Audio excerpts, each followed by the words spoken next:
Hello, everybody, and welcome to the Wild Beyond the Witchlight. I am your whimsical DM, Victoria, here to play some D&D with my friends.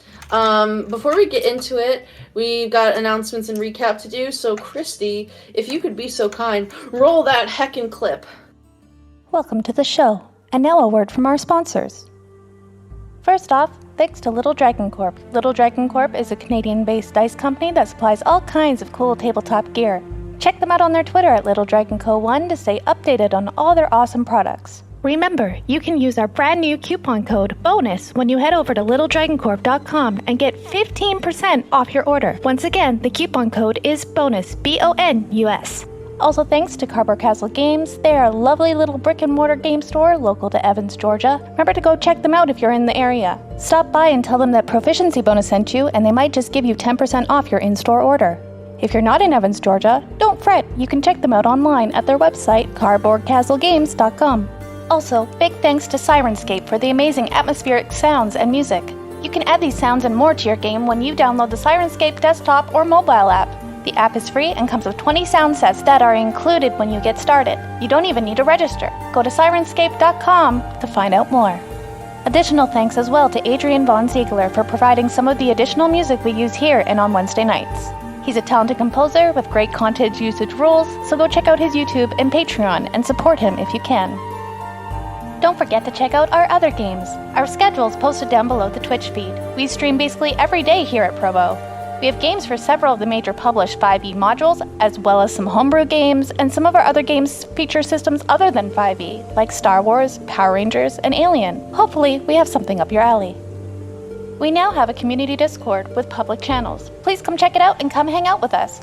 We are always welcoming new GMs, players, and other friends to our family. All experience levels are welcome, from veteran gamers to total newbies. We encourage people of color, LGBTQI+ nerds, and gamers to join us as well.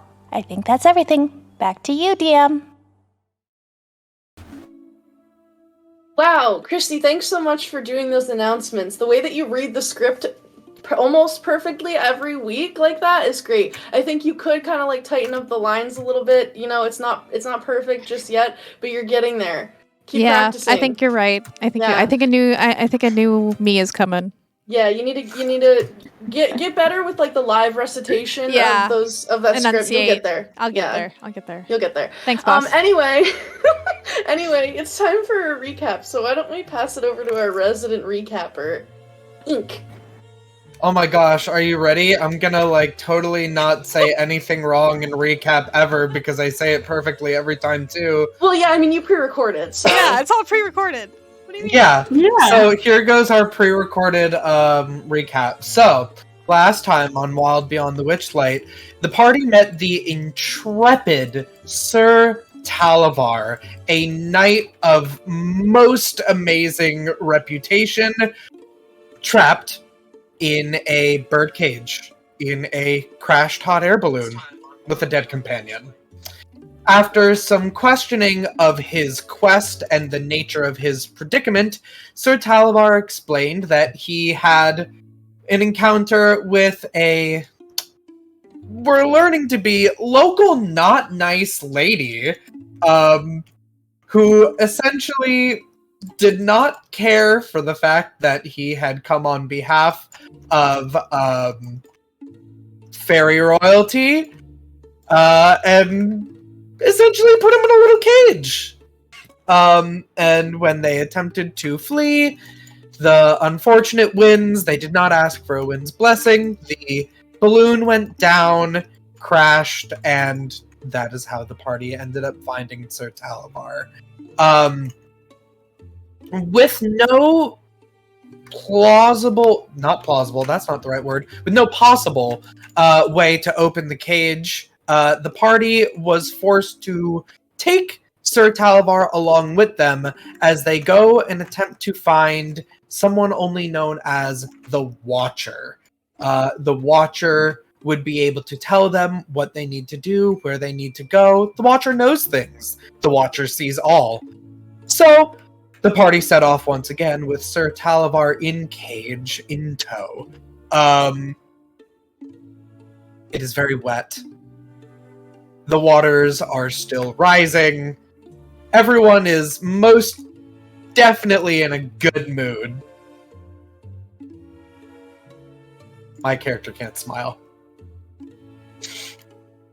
But that's pretty much where we left off. Trying to find this watcher. Though we did encounter some other denizens of the Feywild, a group of hobgoblin traders who all walked on these very interesting sort of like stilts.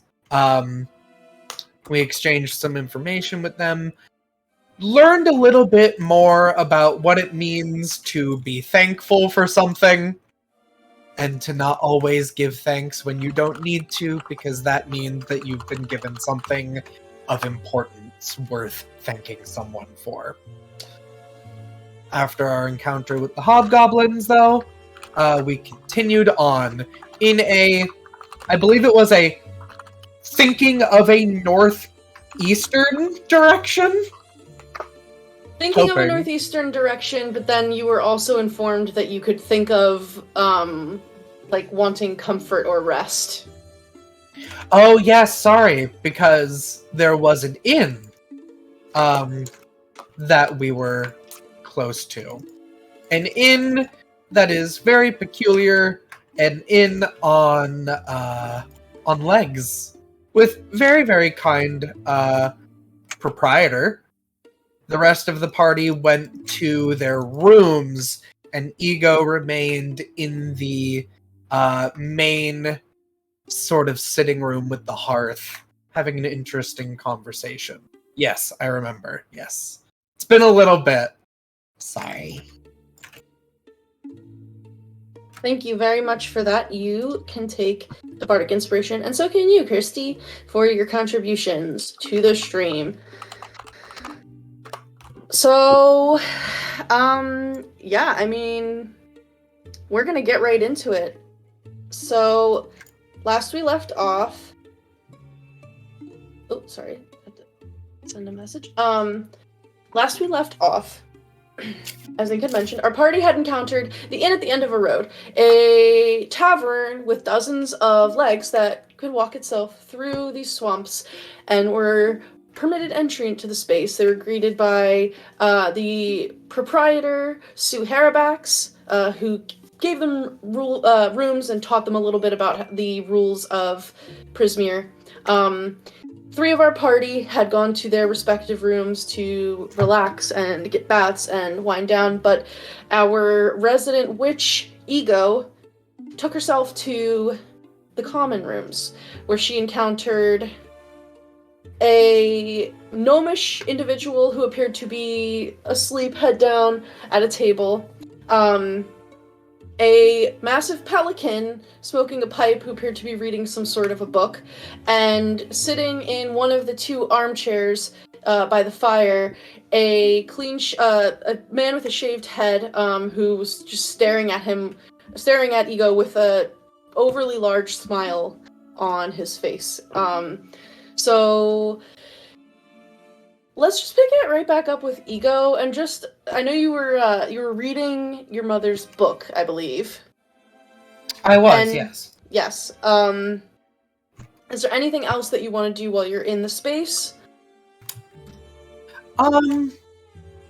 Ego is taking the time to rest, both physically but also mentally.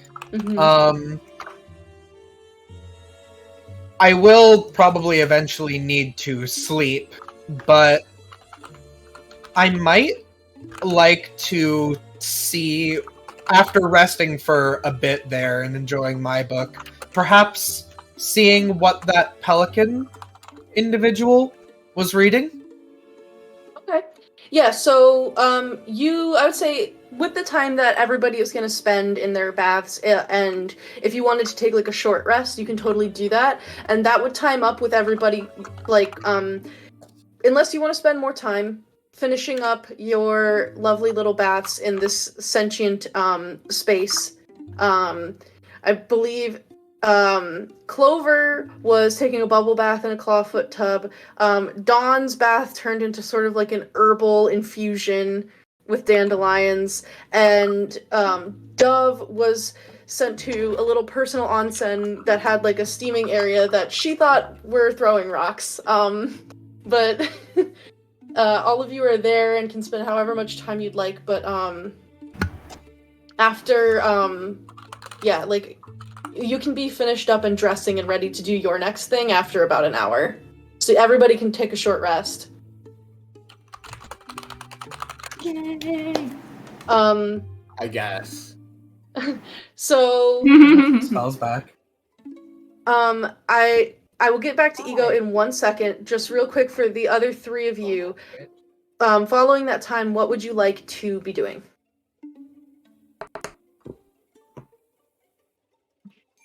Somebody rolled a dice. I was rolling hit dice.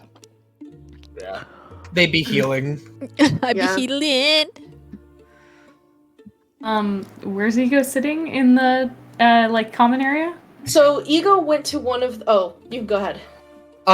If I remember correctly, so there's like a hearth with a big roaring fire, and there's these sort of like two comfy armchairs.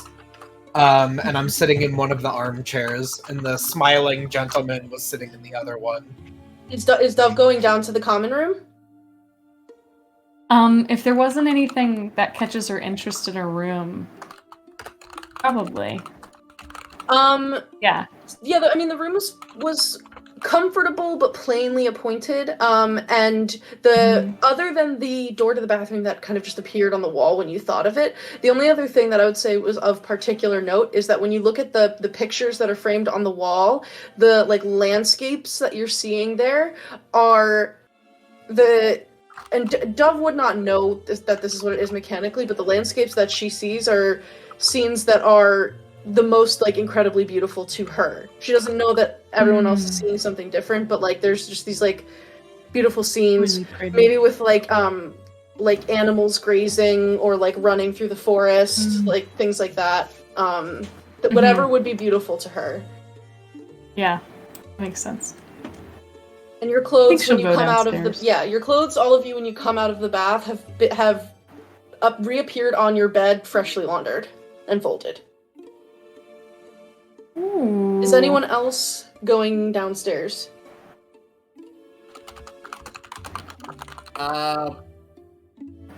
Probably after he finishes his bath, which was a really rude bath. Like everything kept hitting him. Yeah. So after he's done, he's probably going to, because his suit is finally like clean again. So he's gonna put it back on and probably go out and chill somewhere. Yeah. If you're thinking about wanting to relax somewhere, when you go down the stairs, the first door that like you see, the little sign on it, like the letters become very clear and prominent to you, and it just says like common room on the little sign.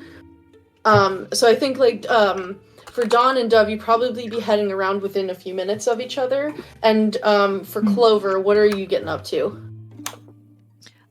She'd probably take a little bit longer. She'll join them eventually, but I think she's still kind of reeling from everything that's happened lately, and she's kind of probably just like contemplating sitting on the bed. You do still have organ damage. Your lung is still punctured. Thanks for reminding me. Honestly, she's probably like exhausted and like near passing out. She wants to go down, but she needs a few minutes. Yeah. Cool. I got a BRB, so that's why I was like, she's laying on her bed. I'll be right back. Yeah.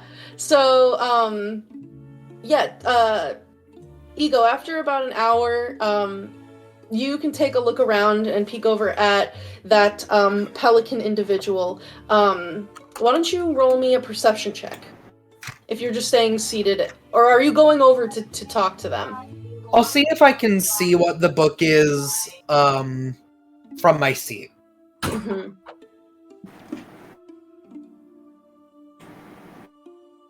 An 11. Hard to tell. From where you're sitting, like the glow of the firelight, because this is a roaring fire. It's very bright and very warm. Is kind of giving you that like when you've been in a bright room and then you try to go somewhere dark and you have that blindness before your eyes adjust, like your eyes aren't quite adjusted because he's sitting in like a more shaded corner. It's kind of hard to tell. But it appears to be, just looking at it, like the cover is leather bound but very worn. The pages are yellowed and warped. With time, you think possibly some water damage, just because you're familiar with like working with books and parchment, especially in like the elements, and you can kind of tell that there's some water damage to this book. Hmm. Go ahead. Just unfortunately, Ego's not the type to go up and talk to people unprompted. That's just not who they are. So, they do think to themselves how they actually wish Dove was here, because Dove has no issue doing that. And I could send Dove to go figure out what they are reading for me. And funnily enough, Dove enters, and about a minute behind her is Dawn. So, I feel like when Dove comes in, she like slams the door open and is like, Ego? Oh, there you are. And she like, I feel like she's like kind of squeaking because she's probably did not wait for her to be dry. I feel like she came in still dripping wet, and I feel like, but she's wearing her clothes, and she's gonna like flop in front of the fire and be like, wow, I love this fireplace. This is amazing. Did you hear me? Did you talk to me? No. I'm just like doing like angels in front of the fireplace. What you reading? My mother's book. Is your mom right? Of a sort. Yes. Does she write books?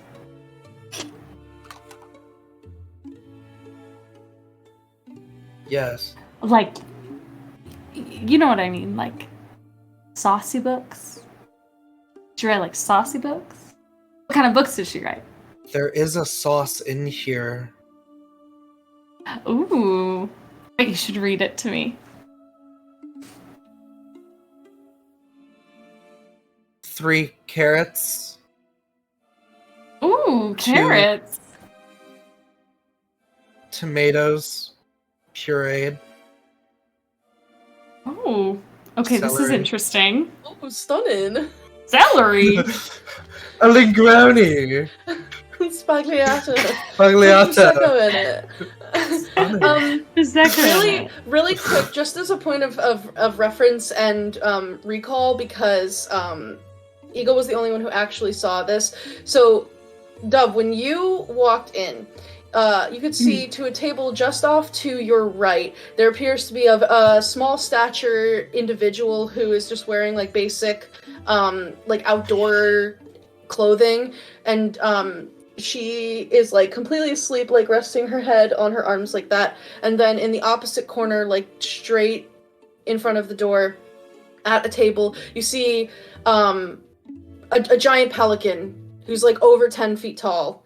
And in his wings, he's holding like a little book.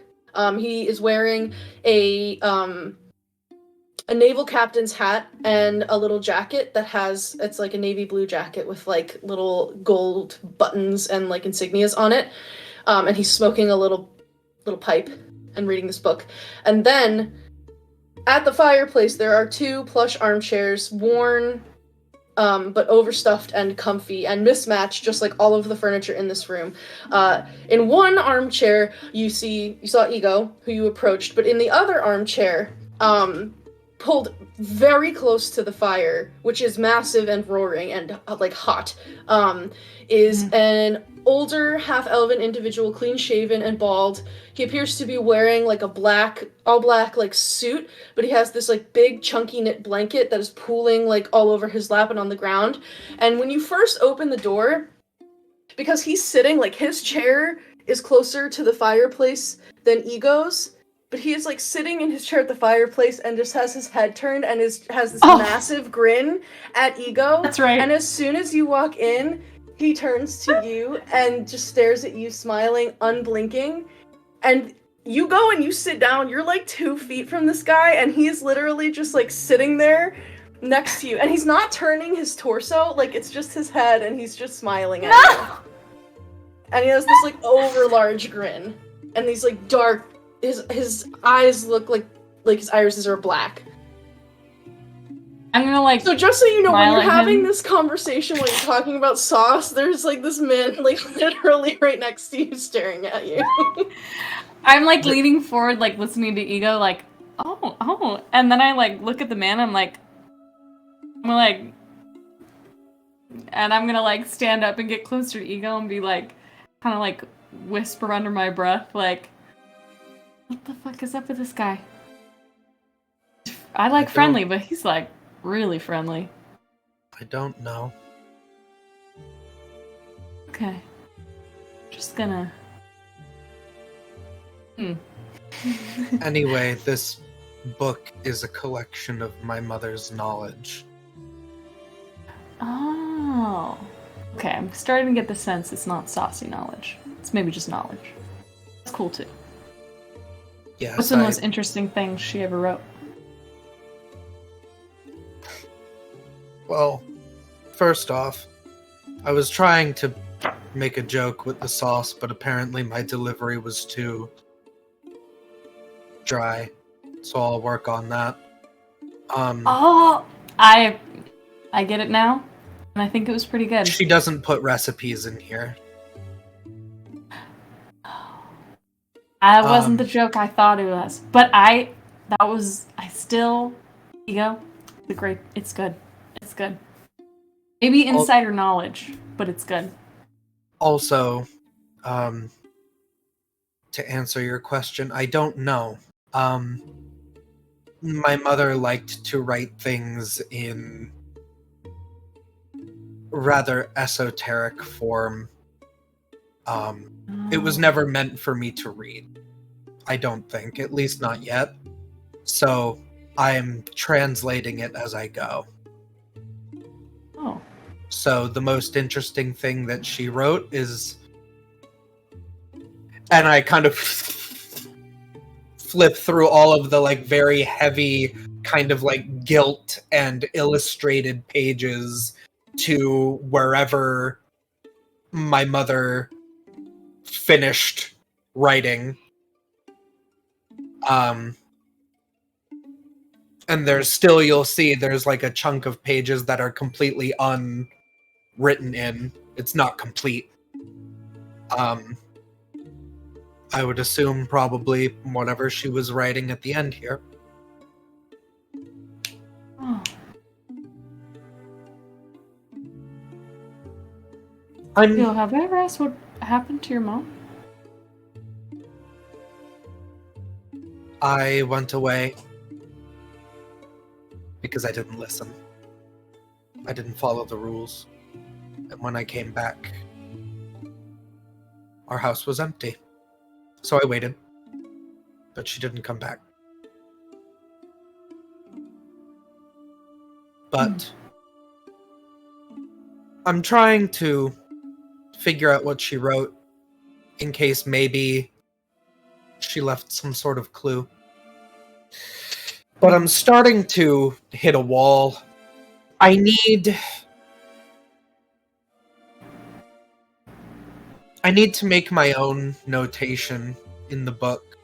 But to do that, my mother used special kinds of inks that are very rare.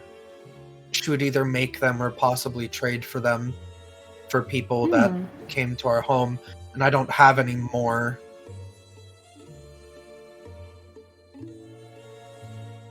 Well, you need help finding them. Especially if any is animal blood. I can find a way to ethically ask for some. It's a kind of magical ink. I don't know what necessarily would go into making it, but I would trade for it. But there is something that you could do for me right now if you're feeling charitable. Sure. I like look with her. That individual over there is reading something. I want to know what they're reading. If it is some sort of magical tome, then I'm interested. But I don't want to Tall ask. glass of pelican. Over there. You're good at talking. People like you, I think. Thanks, Ego. You're good at talking too. Not in the way I'm good at talking. In a different way I'm very bad at. That's good. We rounded out. And also, I'm really sorry about your mom.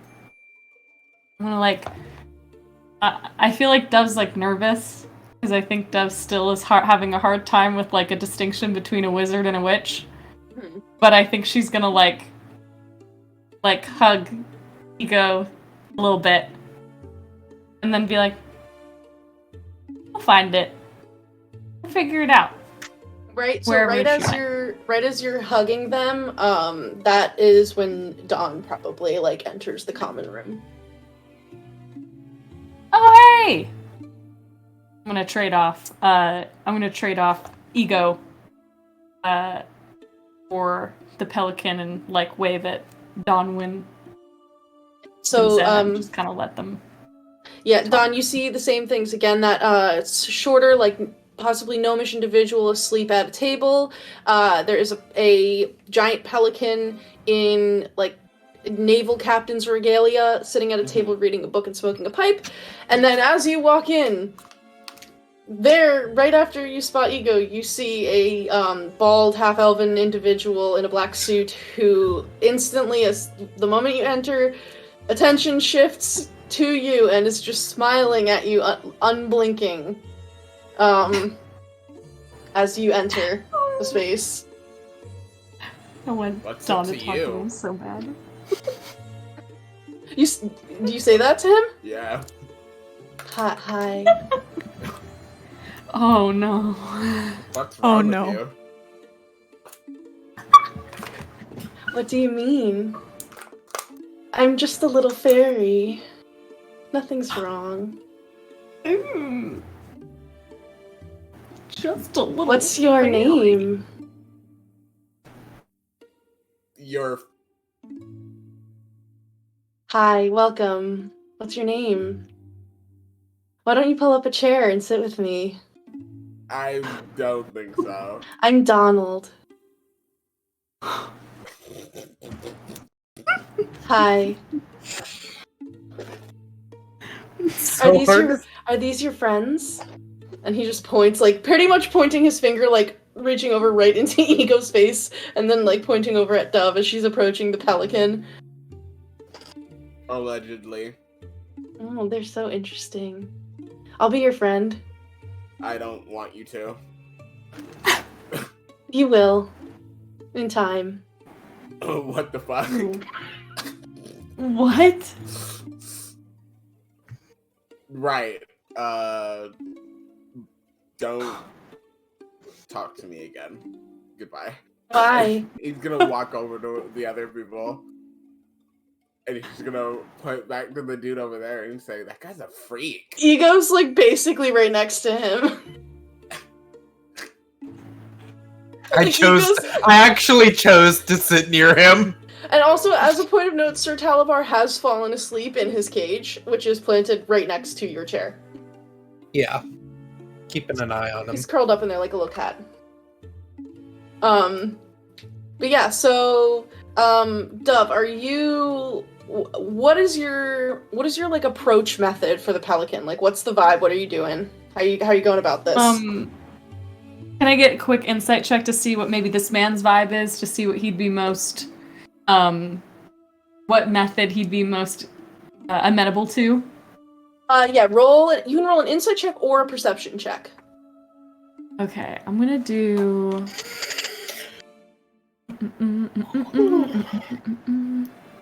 As I'll a do insight. note, insight is going to have a higher DC because you are not familiar with this individual. Oh, 'Cause okay. So to me, insight is like behaviors that you can observe, and especially for like this is a literal pelican.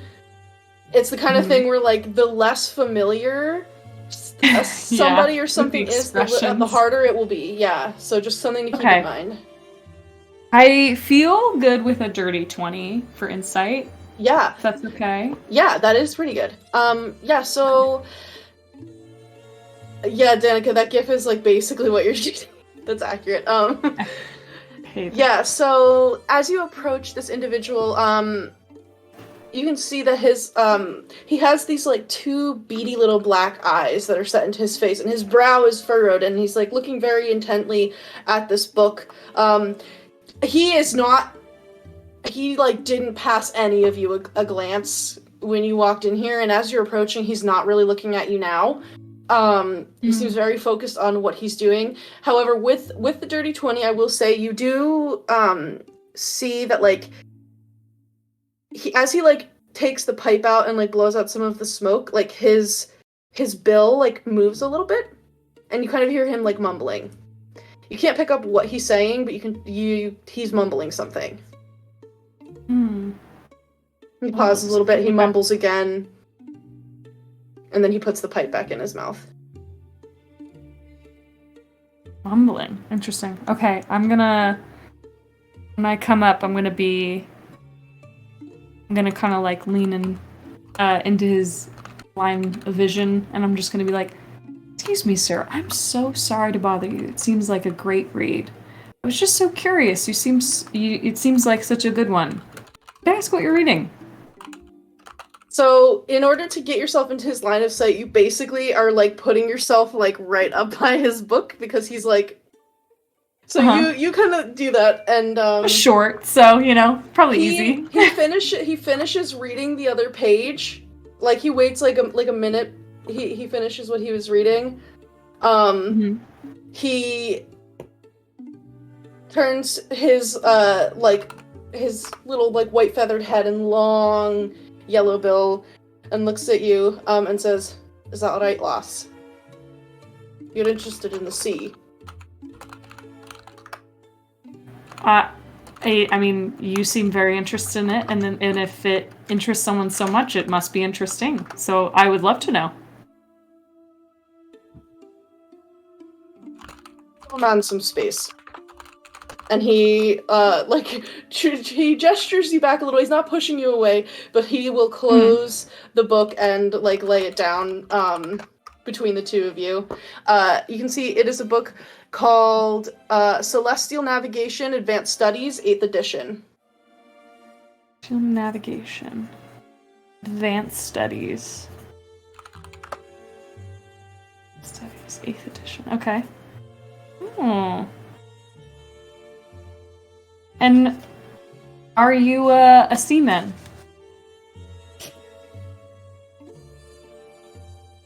You could say that. Aye. A captain. A captain. And a celestial captain at that, it looks like. You know what celestial navigation means, lass? No, I really would love to know your Cliff Notes of the book. Celestial navigation is using celestial bodies, planets, stars, the like, to navigate on the sea. Oh. Interesting. Are there many seas around here? I came from one not too long ago. Oh. And what are you doing here now? Waiting. What for? What's it to you? I'm new here. I find everyone absolutely interesting and curious. I'm not from this place, this plane, so I'm curious to see if anyone else is from this plane and maybe what their life's all about. You're new here. Well, I'm not from here either, but I travel here. And I'm waiting because I'm stuck and I can't get back to my ship.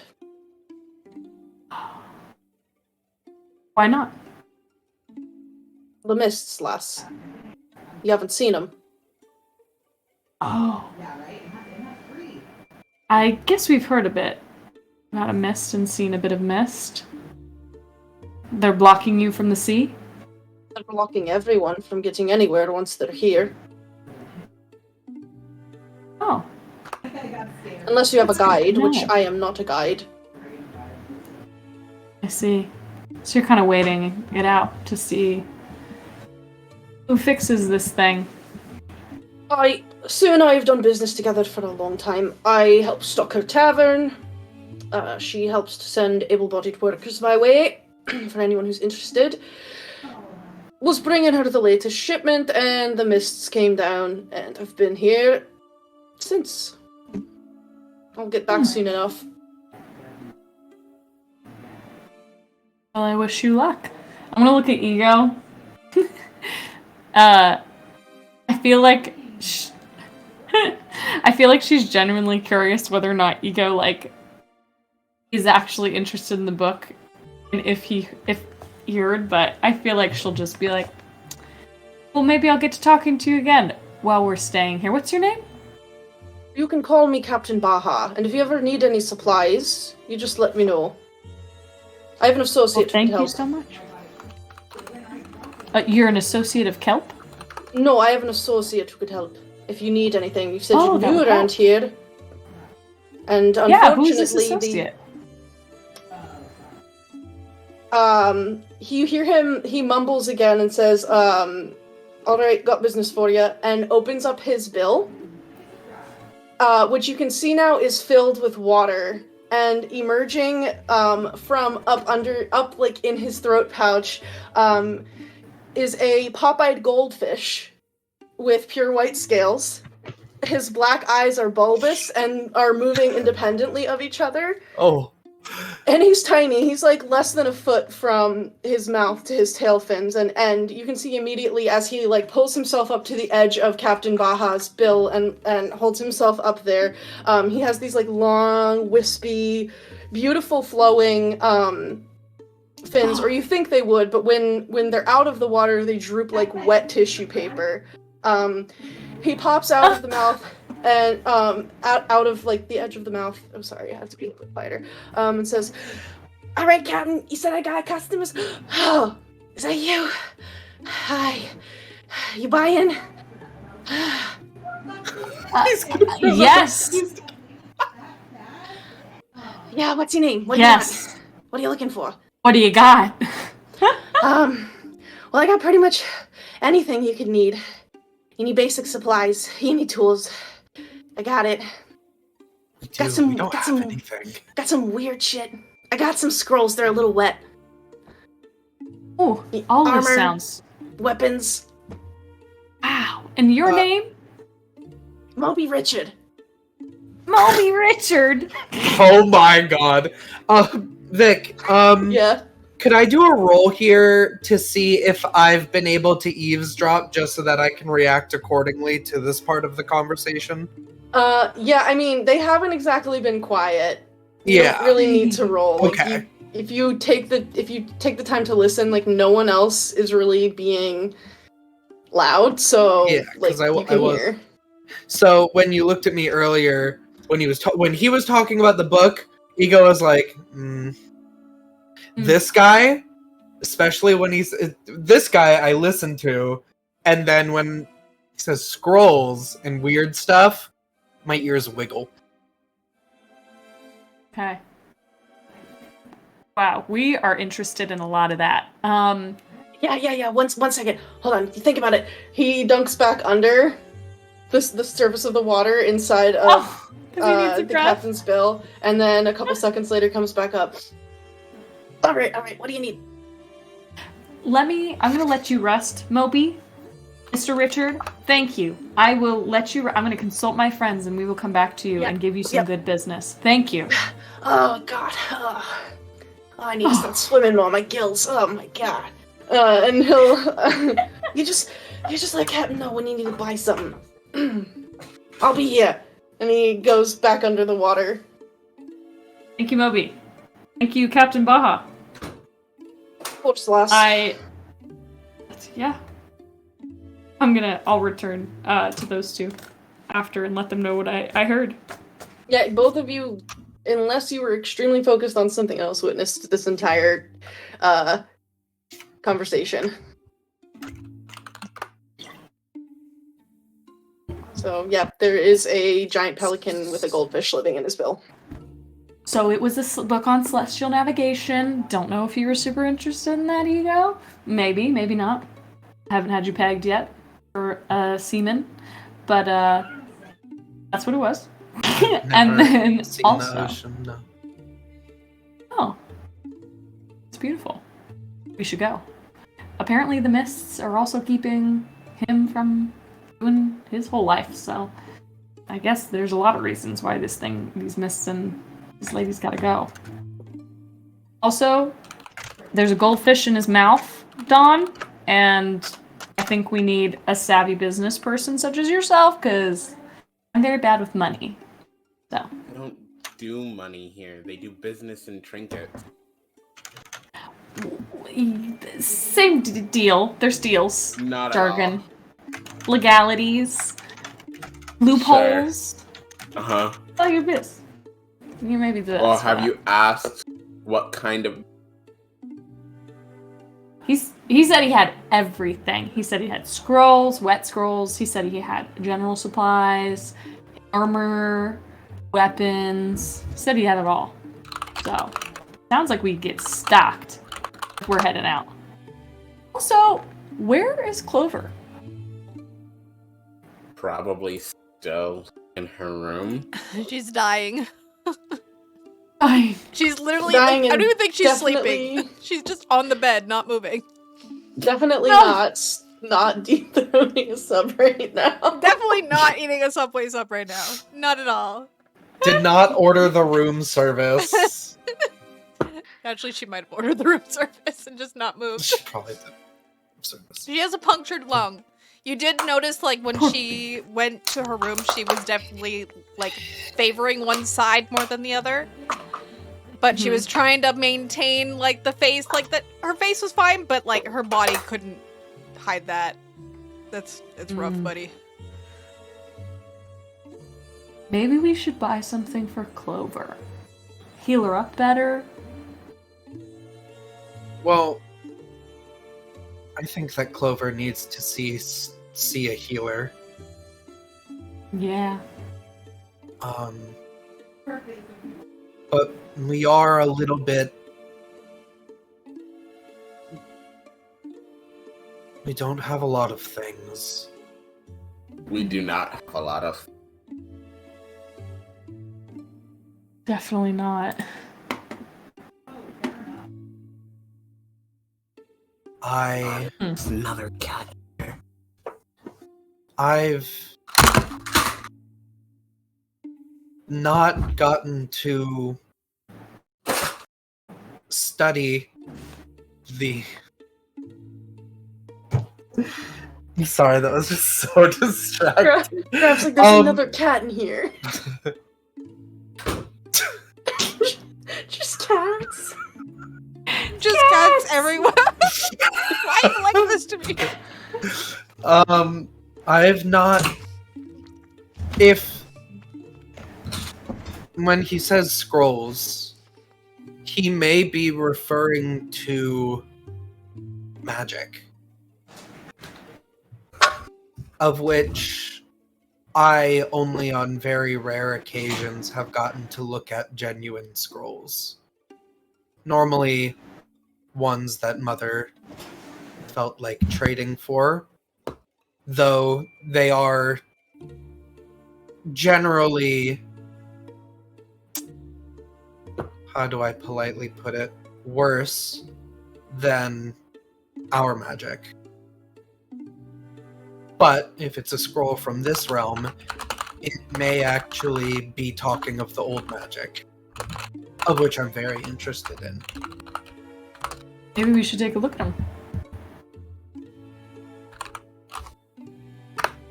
And other supplies, I'm sure. Mostly the scrolls, though. I think that's the absolute most important. Might as well take a look. If the fog is keeping him from going, there's a chance we can always come back when we have more to offer.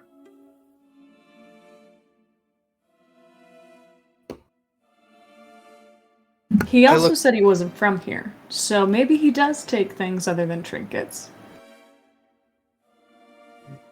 Guess we'll have to see. I will check on Talavar. He's still sleeping. Yeah, it's at some point while you were reading, he kind of talked himself to sleep, and he's curled up like a little kitty cat in his cage. I was going to ask if he sleeps like a ferret, or if he sleeps like a little man. That's good to know. He's like curled up in a little ball. I'm gonna make sure that Sir Talavar is in my sight. I don't want someone to take him, but I will close Mother's book, put it in my little satchel that is basically like the size of Mother's book. It's pretty much the only thing in there. And then I will hit my keyboard. And then I will stand up from the chair. And I like to imagine, it's kind of funny, because Ego, I know we're all pretty short minus Dawn, but I feel like Ego, like, sitting on this chair, and then sliding down off the chair and standing up, like, the height of Ego's head does not change. Because it's like a big chair. Yeah, probably not. It's that's funny. But yeah, you can go over. The captain will regard you with a beady eye. I want him to come too.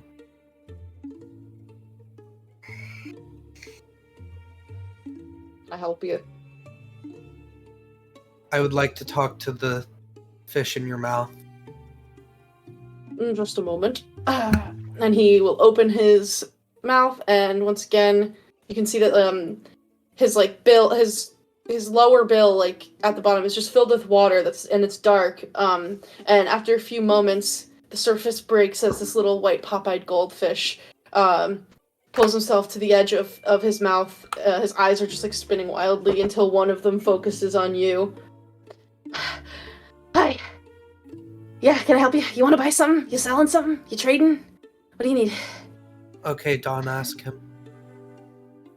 Oh, what? What am I supposed to be asking him again? For things.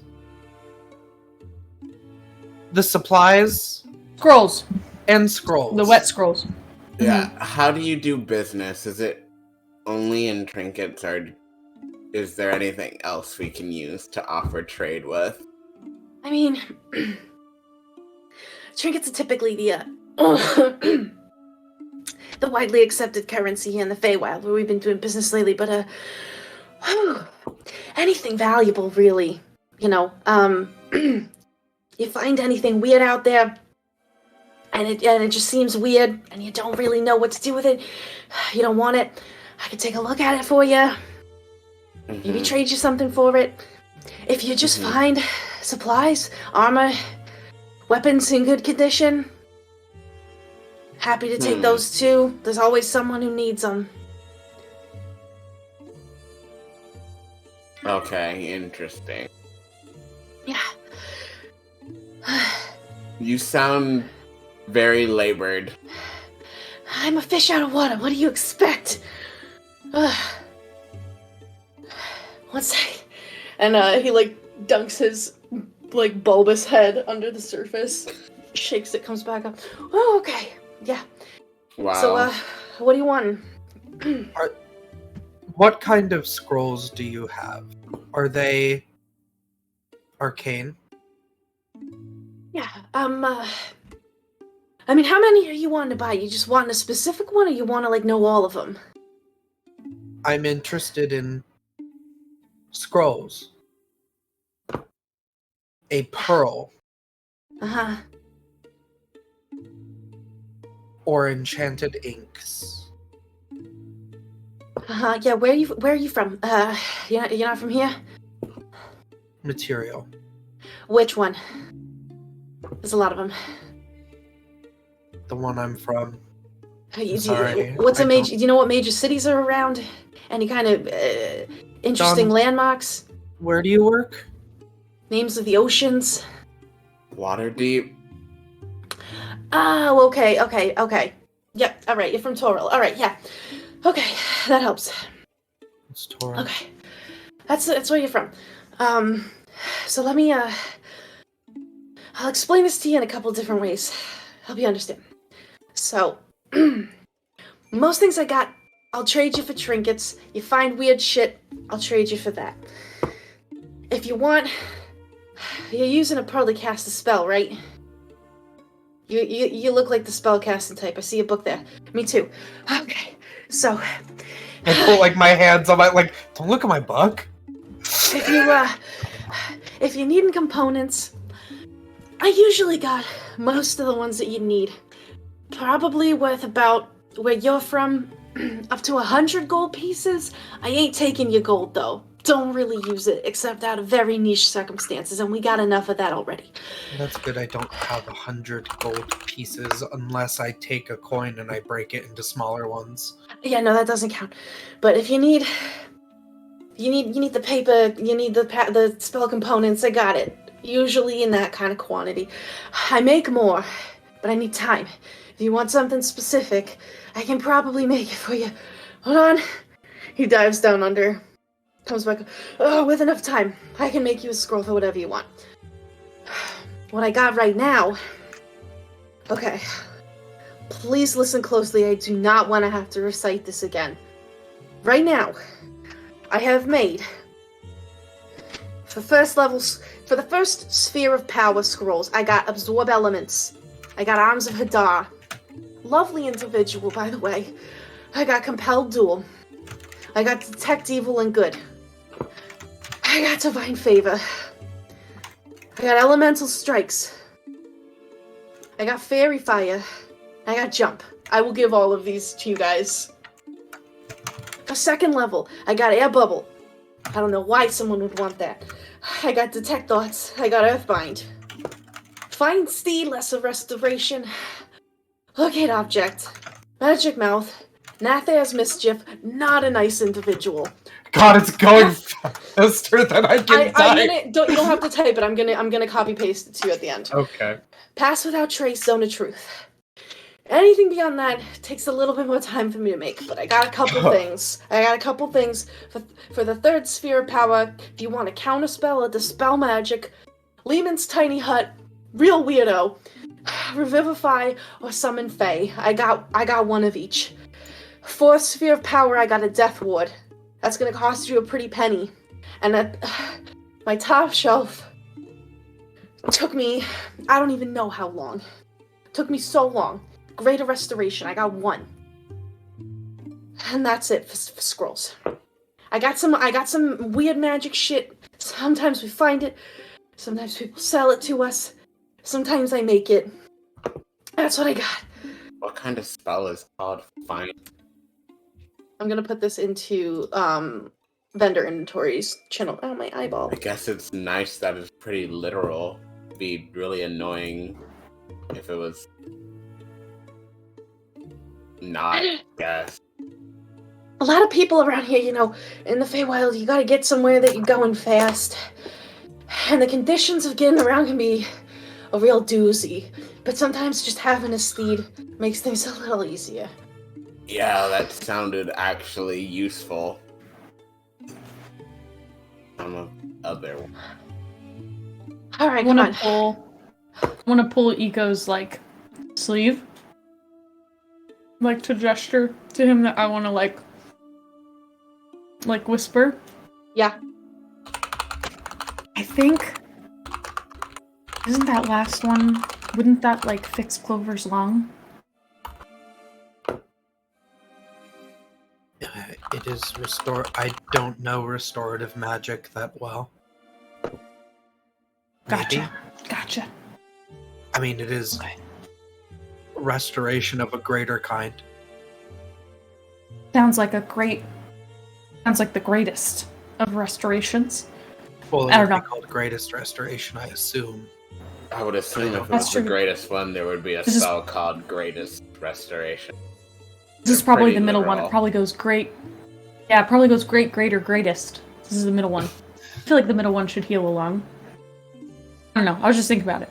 I feel like Also, it a seems lung really is a expensive. really important organ to have.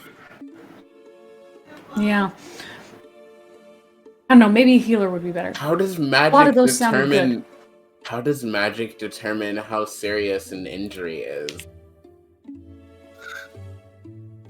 You know, they invent new things for more serious things. Yeah, Anyways, but- so if you got your hand chopped off, is that about as serious or more serious than lung damage? it feels more serious You know, I don't think to craft so. a whole hand. why don't you all think about all that and cutting off your hands? I don't got hands. You think about that. You come back to me when you want to know more. If you want to buy something, maybe I gotta put a catalog together. That shit's so hard. And he'll dive back down. And basically, like, he and the captain will, like, wait if you guys want to take the time to look at the list and think about what you want. But yeah, I am gonna put a little pin in things real quick to just see Clover. Are you still just laying down? I would probably make my way down. Making my way down slowly, cause I'm dying.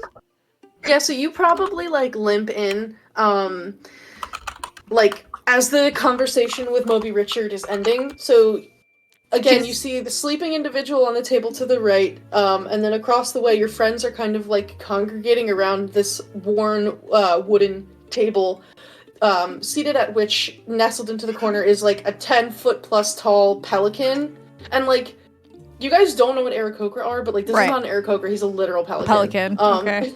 That's and cool. His bill is, like, wide open, and it's filled with water, and there's, like, you see this, like, little white fish that, like, wheezes some words at your friends and dives down, and then the pelican closes his bill. She tamps down on the instinct to chase it.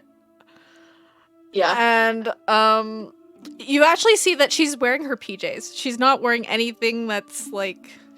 She pulled out her PJs from her tent and her backpack, and her hair is down, and they're, like, long, like, fuzzy, like, wool, and probably, like, the softer wool, Mhm. not the itchy one.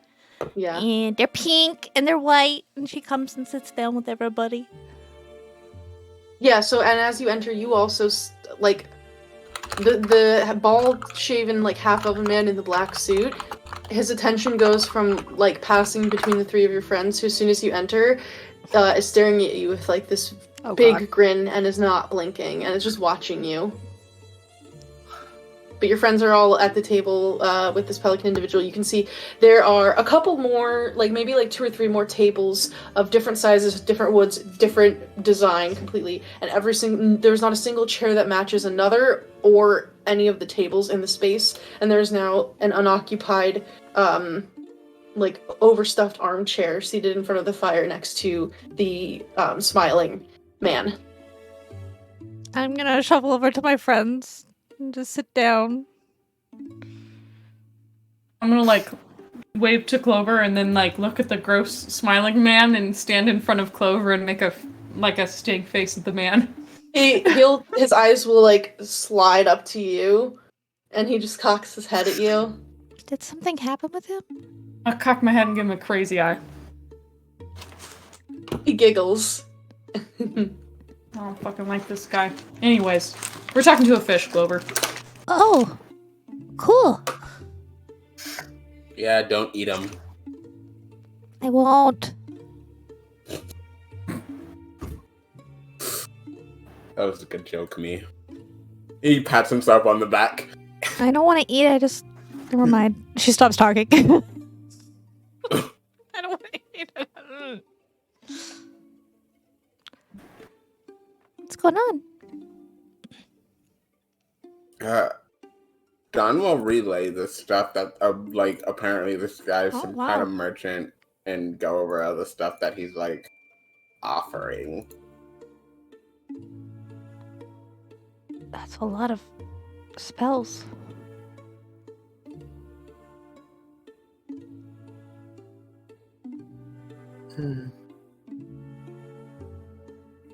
How about we kick it to a break real quick so y'all have time to think about anything you might want to get or any questions you might want to ask, or interactions you might want to have with the NPC, and then we'll be back in like a few minutes. Sure. We'll be our I know fam. magic item shopping is like I know. I'm like, takes so long. It's so cool though. Okay, we'll be our I mean- fam. Yeah. Yeah. BRB. Stay tuned.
welcome back. We're back. Let's dive right back into it. You guys have been given a list of spells for which there are currently available scrolls for purchase with Moby Richard, partner of Captain Baja. He's a little impatient, so he gave you some time to talk it over or come up with like a game plan. So the four of you have now collected. Clover has just joined the other three of you. You can definitely tell she's kind of like limping, or seems to be like bent. Like the side that you all saw her get a gnarly dog bite. She seems to be a little sore on, but she's in her jammies. She'll join you all. How are you feeling? Kind of hurts to breathe, but it's better than it was. Bad. It's okay, I'm starting to get used to it.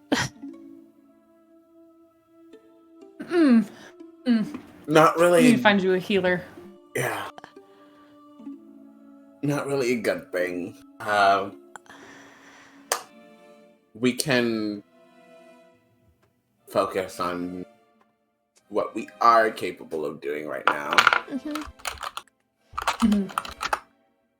which is put together weird items to buy stuff with.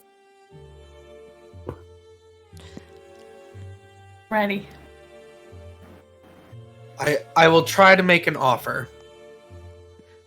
We've spent an undisclosed amount of time staring at this fish / pelican.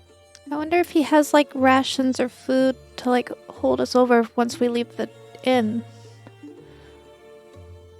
He said he did, so you can definitely get some of that. Ego 100% was not thinking about food because Ego's like magic, magic, magic. So I will possibly trade everything I have and get no food. Oh, and Clover's like, I don't need any of those spells, but like food and drink sound good. Comfort food, please. So, because he hasn't said the prices, I guess I'm gonna try and just make an offer, and I guess he'll either accept or refuse. So I would like a pearl. A nice pearl. A pearl, perhaps, of a value of 100 gold pieces. The scroll talking about those silvery barbs. Yeah. That's a good one. And a little bit, if you have, of enchanted ink that is used to scribe these scrolls, which I assume you do because you have the scrolls. Yeah. About 50 gold pieces worth. Yeah, okay. Alright, so, yeah, for the pearl, if you're paying in trinkets, pearl's gonna probably cost you 2 trinkets. For the, you said you wanted the ink? You want paper too, or just the ink? You technically need the paper, but I technically need the paper, but I have the blank pages in Mom's book, blah. Yeah, and what value did you want of those in gold? 50. Yeah, that'll be 1 trinket. And then, what was the last thing you said you needed? Silvery barbs? Yep, so silvery barbs. Okay, yeah, scroll spells. Whatever power level you're wanting, whatever, like, sphere of magic it's considered to be a part of, that's how many trinkets it is. So, silvery barbs, 1 trinket. So, for the pearl, it's 2. If you want 50 gold pieces worth of ink, that's gonna be another 1. And then for silvery barbs, that's gonna be another 1. So you're looking at 4 trinkets if that's all you want. And Ego has 3. I could give you one of mine. It'll help you, right? Yes, but I think that you should hold on to that in case you need to pay a healer. It's okay. You just need 1. Well, I will put out, like on the little bar, my little lute with cat hair strings, the whistle, and the empty bag labeled candy. Nice. He does say that he'll trade in curiosities, so Ego does not know that the Rhodochrosite gem is just probably gold pieces. So I will put the gem on there, and then I will also put the Witchlight wine bottle, which was opened, but it's not fully drank yet. The one that does little... That's the music when you open it. Yeah. Yes. So kind of trying to offer 2 non-trinket items to make up for the last trinket. And I'll see what he says. Yeah, so let me just look up the value really quick of the rhodochrosite thingy. It's 10, I believe. Um, I don't know how to judge the, he'll tell you, oh, hold your hand up. Up again. Hold it up to me. Open your palm up. He will throw his little goldfish body into your hand. Okay, put me down there, by this stuff. And he, like, takes his, like, sopping wet, like, fins flapping around. And, like, he can, the trinkets make are it so hard to not be a character who smiles. The trinkets, like, he'll look at real quickly and be like, yeah, that's nice. Oh, I can play this little lute. It's really small. Oh, yeah. What's with the wine? What is this? I won it in a competition matching wits with rhymes, and I will... Like the Jolly Calliope music plays. Oh, yeah, that's nice. Cap that up. Yeah. Yeah, and, was this a gem? Yeah. I kind of like the pink circles on it. Yeah, okay. You know, that'll slide. I'll take that. Okay, pull me back. Oh. Whew, thank you. Alright, throw that shit in here. Just in the water? Yeah, just throw it right in. So I take all the little things and I put them in the pelican's mouth, and then I take, like, the bottle, and I'm, like, looking at the wine bottle, and then the pelican, and then the wine bottle, and then the pelican, and then I don't question it, I just... It goes right in and it vanishes. You don't see any sort of, like... This pelican's mouth is a bag of holding. It just goes right in. It's a pelican of holding. Oh my gosh, his Baja is blasting. Yeah. So, Moby Richard will tell you, alright, thank you very much, 1 second. I gotta pull this all the way up. It's a lot for one little fish to get. Hold on. He'll disappear for a few minutes, and he'll gradually swim up, and in his fins, he's holding, like, a human person-sized, scroll, sopping wet, wrapped up. The paper is, like, limp. But it is like a sturdy paper. He'll push it out with this like little head. Here's that. Let me get you the ink. Hold on. He goes down, and he gives Nico you... just keeps looking at his friend. He comes Put it up by and the is fire to holding- dry. He comes up and in his little fins he's holding like a number of closed, like black mussel shells. There you go. Ink's in there. Thank you. And then the pearl, hold on. And he comes back with a perfectly round pearl and pushes it up to you. Have a nice day. I'm happy that we could make a deal. Yeah, you want any more scrolls, you just let me know. You want any weird shit? You need any armor? You need it? What do you need? Anyone else need anything? Can I get back to work? What's up? Ego looks at their friends and in the most monotone way is just, I am so happy right now. I'm glad you're happy. Do you have things that are like, edible for travel? Like food, food snacks? Like food. Snacks? I mean, yeah, I got a little bit of food. For like 10 days worth, I could trade one trinket, but also, come here, Toots. Come here. Yeah, okay. Come here. Her over there. And he'll point a fin to the gnome who is like asleep. She's real good at foraging. I can give you like 10 days worth of food. You could probably give her a trinket, and she'll just show you how to find good food around. Feywild's full of stuff. One time, we just found a cupcake in the middle of the forest. That sounds like that. amazing. Yeah, happens Let's all do the that. time. Happens all the time. Okay. I'll tell you. I'll give it to you, but I mean, we keep the stuff, but once you all buy it, unless Sue decides to give us more to stock up with, like our trade lines, God kaput. Right. So I can only really. No, I can actually, keep making you're magic right. items, but I think you should keep it for someone who would probably need it more than we do. I am perfectly capable of foraging for food on my plane. I just don't know anything about this one very much, so... yeah, you're gonna be here for a while. It's probably a good idea. Yeah.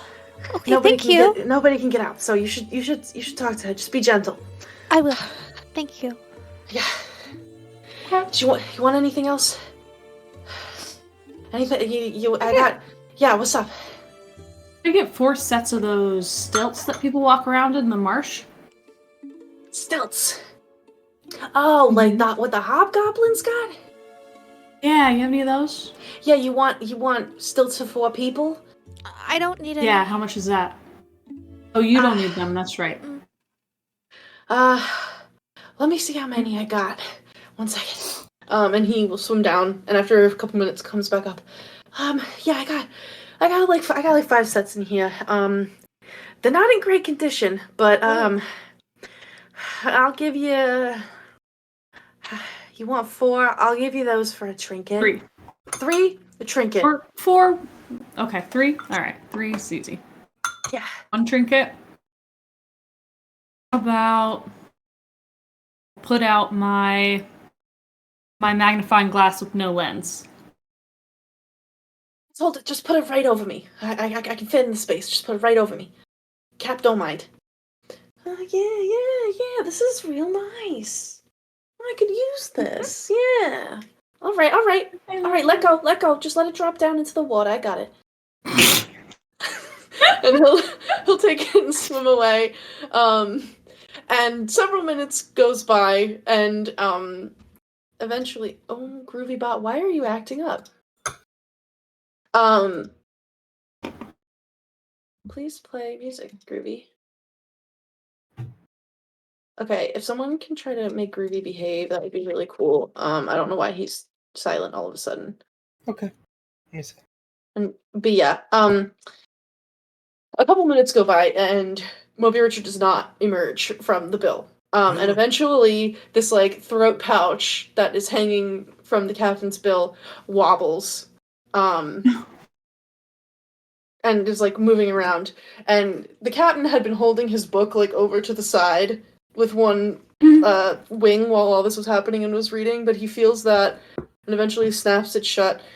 And then he takes his wing and like reaches it down into his bill and pulls out this like slapped together like wooden contraption with like leather strap. And it has like a block of wood at the bottom, and he like pulls it out and eventually he pulls out like a 5 to 6 foot tall stilt, and he does this again and again until he pulls out three sets of stilts that like the front and back kind. So there's like 12 Amazing. pieces of wood that he just pulls out of his bill for you, and then Richard will pop up. Oh man, that shit's not meant for someone like me. Gives me an idea though, but for another day. Alright, you want anything else, hon?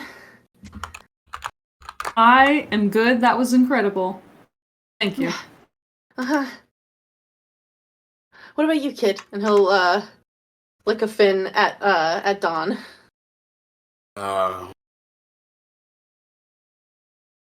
Finds the girl.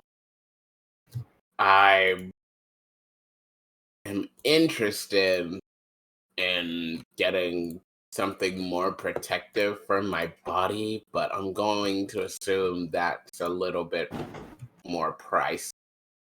I mean, what do you mean, like, protective for your body? I don't wear armor, like better armor. Mm-hmm. I mean, are you wanting like to just be like a walking tin can? You wanting to wear like something that's more leather, something a little bit lighter? Like what are you looking for? I can tell you. He Just shrugs. you gotta be descriptive. You can't just say you want armor. There's like so many different kinds. Settle for like, I think they call it a breastplate. I don't have a lot of stuff to give though, so I'm not looking to buy it. I just really want to know how much it costs. Yeah. Okay, 1 second. I have to look up. Is breastplate medium or heavy? Medium. Okay, so he will tell you that breastplate, 2 trinkets. Yeah. I have like 2 trinket. More like 1, but I can give away and try to sell it as a trinket. Um,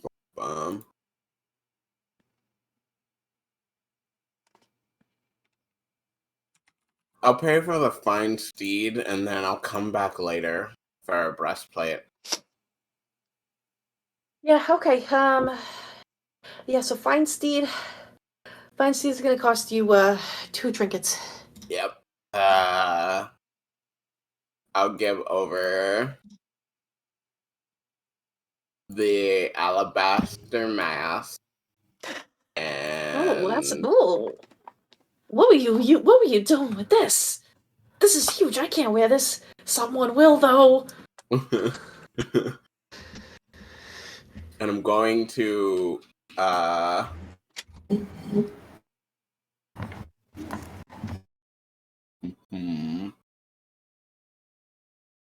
going to take out the replica unicorn horn filled with candy, and I'm going to empty out the candy in my pocket and offer the bag. Are you just, like, doing this where you can see? The bag Sit didn't in the come with the pocket. candy.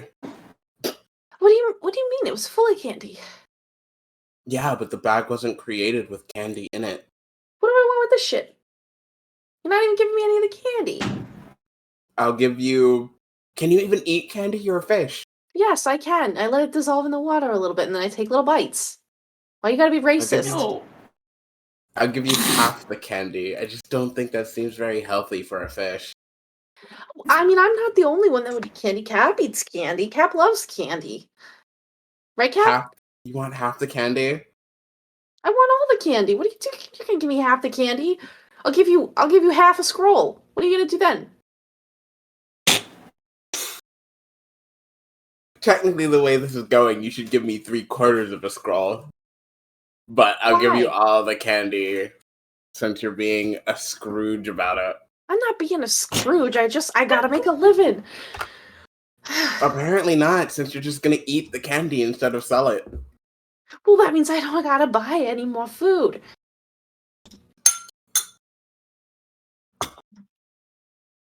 Why everyone has a problem. So, are you giving him the Yeah. full unicorn horns worth of Yeah. candy, and then the mask? Mm-hmm. Okay, cool. Yeah, you can mark those off, and he will, after a couple minutes, come up, and he presents you with a waterlogged scroll of Fine Steed. Thanks. Wait, one more thing. Yeah. Do you have anything, like, make me harder to hit? Like anything to make me, I don't know, like a cool cloak of speed or something like that? You have anything like that? Cloak. Cloak. It's kind of cool. I've got, no, the pen's not gonna do that. Not the key. Well, okay, so I do have this, it's not really gonna make you fast, but it'll make you situationally fast. I got this oil. It's like oil. It's really slippery. Oil of slipperiness, basically. Like if someone like if you get like paralyzed or like grappled, like it just makes it really hard for you to be pinned down.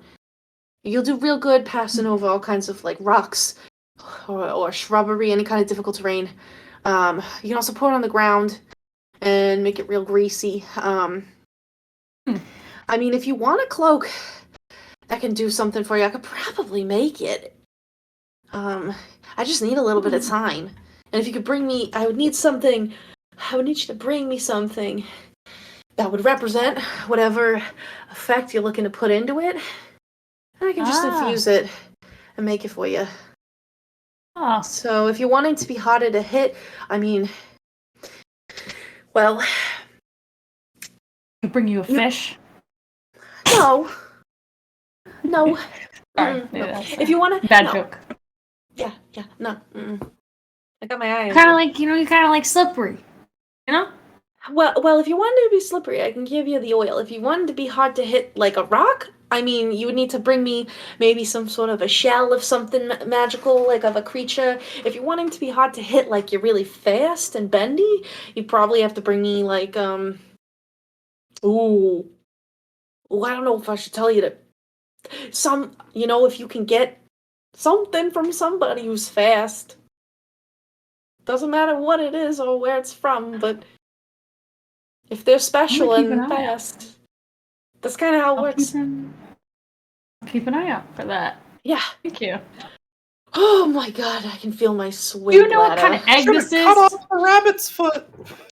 I know, right? We should have. I was thinking about the rabbits. I was like, I have their leather armor, but that probably is not specific enough. It's not part Do you know of what it. kind of egg this is, sir? Yeah, bring it over. Hold it up. It's not for sale. Just I was curious if you know. Yeah, let me take a look at it. I'm not really a naturalist. Don't think it's alligator. Definitely not a bird. I can tell you that much. It's most eggs are kind of more like oval shaped. This one's round. Not round like a fish egg though. Not round like a frog egg. Definitely something reptilian.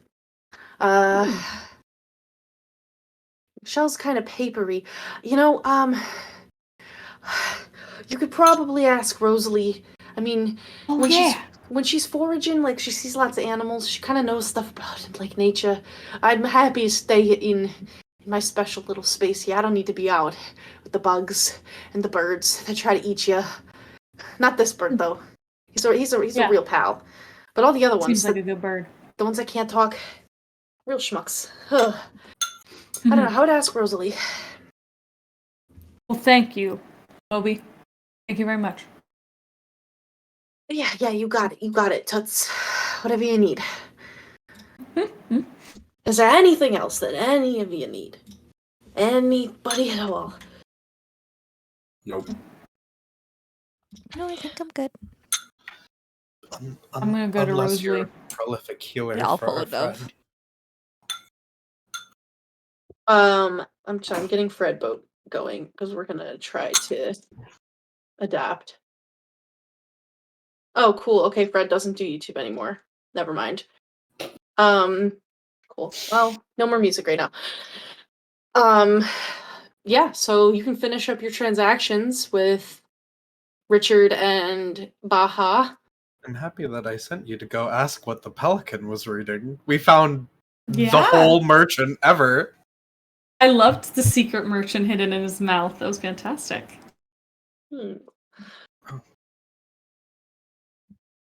Yeah, I'll walk up to Rosalie with Clover if no one else wants to do anything or say anything. She's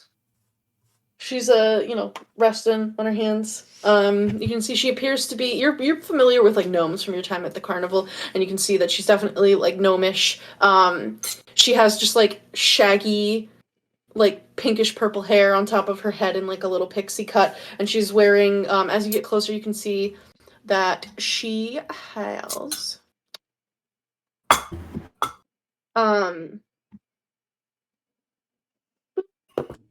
sorry.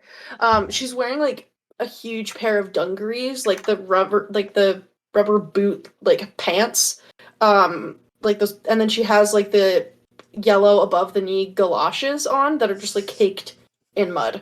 And she's just sleeping there. You hear a little honk shoo, me me me. She's like shoo, me, me, me. Very cute, like little snore. She's just sleeping. I'll look at Clover. Um, Would you like to be in? I will gently tap her on her hand, see if that'll. Excuse me. So I need you to roll me a dexterity check to see how gentle you can be. Okay. I'll use my cat die.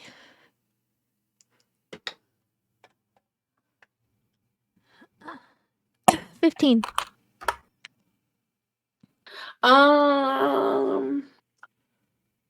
That's kind of close. Let's see. What kind of... Okay. Yeah, so you very gently just kind of nudge her and she... Oh! Huh? What? Where was the dancing horse, huh? Oh, Oh, good morning. hi. Hi. Morning. Good morning. Hi. Sorry to wake you. That's okay. Ooh. I was having a weird dream. Hi. Hi. I'm Clover. Hi, Rosalie. Hi, nice to meet you. Nice to meet you too. Do you know the fish and the pelican and the captain? Oh yeah, Moby Richard. He's really nice. Yeah, he told me you're like really good at foraging for food and stuff. That's true. I am a pretty good forager. It's one of my favorite pastimes. I love mushrooms. Do you have mushrooms? I've had mushrooms. I don't have any on me. Oh. So then why did you wake me up if you don't have any mushrooms?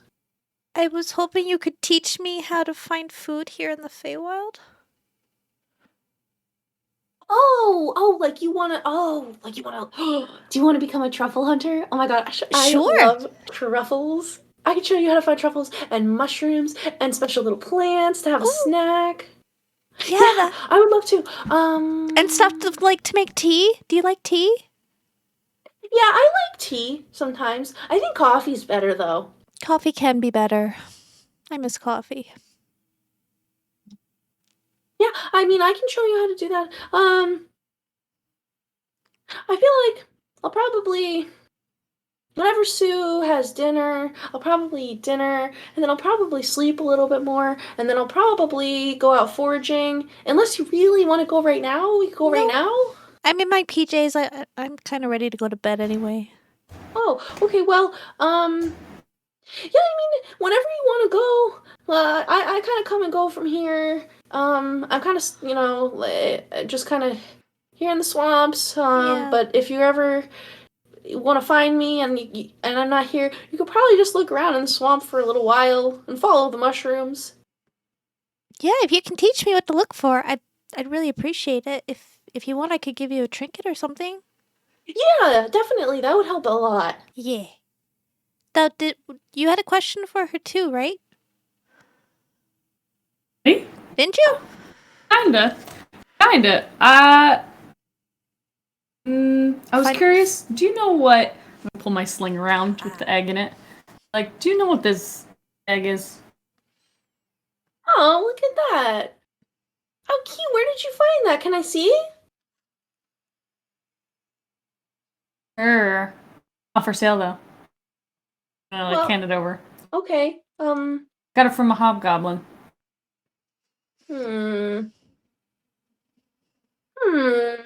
Let's see. She can roll. Oops, that is like. Yeah. Okay. Oh, this is a sea turtle egg. Yeah. Cute. Yeah. You should probably if you can find like some wet sand. And like maybe put it into like a box or like a jar. Or I mean, if you can get to the beach, I can't get to the beach right now, but if you can get to the beach, you could probably bury it in the sand there, and then it eventually would grow into a little sea turtle. I don't think it's gonna hatch anytime soon though, but I would put it in some sand so that it can stay warm. Is it? Oh, And I put it back in my pouch. this is really random, but I do have a little bag of sand in my inventory. Would that count? Or is that too small? It is the little bag of sand is meant for like drying ink quickly, Okay. but the egg is small. The egg is like That's what they use it for? yeah, you dust it on ink and then blow it off. Yeah, I and think it it'll came with one of dry my the painter excess ink. supplies and stuff. Yeah. Or Wow. carpet. I So that's learned whatever. today. I always wondered why I mean, they get the technically little. it can be for anything. Well, yeah, but that is a thing that they do. That's really smart. I love I that. learned. It I learned is. a thing. Yeah, you can put it into the little bag of sand. That's fine. It's a small egg, and you probably have like, like a pouch of sand that's like this big, so the egg will fit. Oh my god, I love it. Oh my god, I love it. We could try until we find like better sand for it. Thank you. I'll give Thank her you, the bag of Clover. sand. Yeah, That's so you could, if you want to find really good sand for that turtle, you could probably, again, I mean, kind of hard to get to the beach right now. But you could probably ask the Selkies and they'll help you Where are the Selkies located? at the beach. Mm-hmm. Oh, but we can't get to the beach. Oh. I mean, I can't get to the beach. The Selkies are at the beach. Yeah, that's where Captain's ship is. The Selkies are there. I don't know who else is there, but there's a beach. Okay. Mm-hmm. Go to the beach. Beach episode. Eat, eat. Let's go to the beach, Nikki Minjach. Ego's like reading the scroll. Ego's not paying attention the second I got the scroll. Yeah, they're real nice. They're kind of shy, but I mean, the Selkies could probably help you find really good sand for the turtles. They love the beach. Okay. Okay. Thank you. I guess we'll forage with you later. Yeah, you just let me know when you want to forage. I really love mushrooms, and there's all, the great thing about Prismere, is that it has some mushrooms that you can't really find anywhere else. Now it's especially hard to find some of them because, well, you can't get everywhere, but Right. before it had really special mushrooms. And I mean, they're still around, just, you have to know where to look, but luckily, I know. I'm glad we've got you. Yeah, I'm excited. All right. Yay! I'm Oh, gonna we're gonna go mushroom hunting. I'm gonna wave to her, and then I'm gonna go back. I'm gonna turn around, Ego and Dawn, and I'm gonna like pull them down a little bit and look at the weird, creepy man staring at us, and I'll be like, "Now, what the fuck is up with that guy?" I don't know. He's a freak. These symbols are so interesting. Sure Go. are. Are you not perturbed by the man creepily smiling at all of this? He said something deeply ominous to Dawn earlier. He said, "You will." And Dawn was like, something like, I don't want to talk. I don't like you." And he's like, "You will." I don't like that. I like that guy. Is he here? It's malicious. I don't like him. Do you want me to curse him? Maybe it's too preemptive for that. But I do want to figure out what the heck his deal is. You keep saying that you have problems with people, but then you won't let me curse them. Well, it's just a feeling. It's a gut feeling. Have you ever thought that maybe if you curse someone without figuring out what they're capable of, they might curse you back, but worse? Yeah. Yes. That is true. Karma. Any that, I curse would point any at curse that you that. put on someone, you must be willing to accept upon yourself tenfold. Man's creepy, but I don't think you deserve a curse tenfold for cursing him yet. So maybe we'll just. I just need to know if I question this man's, if y'all have got my back. I just am afraid this man will. I don't know. I'll have your back as much as I can. Look at Dawn. I'm impressed. I You gotta cross your heart. What does cross your cross your heart heart. even mean? It means it's a bond. Ego's like still just pulled down in between the two. Just going over top of him. Do we have that much of a bond that I need to cross my heart to have your back? Can't I just say it and you believe me? Yeah, that's true. That's true. It's just the wording, friend. It's just the wording. Best you can. You just gotta just tell me you got me. The confidence needs to be there. I need to be confident. This guy's creepy. I don't like him.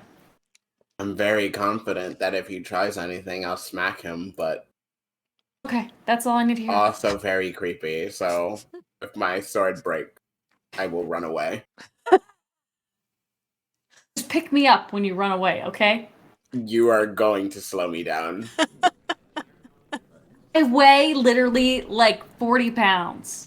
40 Nothing to you. pounds is the difference between life and death. Okay, I'm sometimes. going to go now. I was like just shuffling by. I'm like, I'm gonna go to bed, guys. I need to lay down.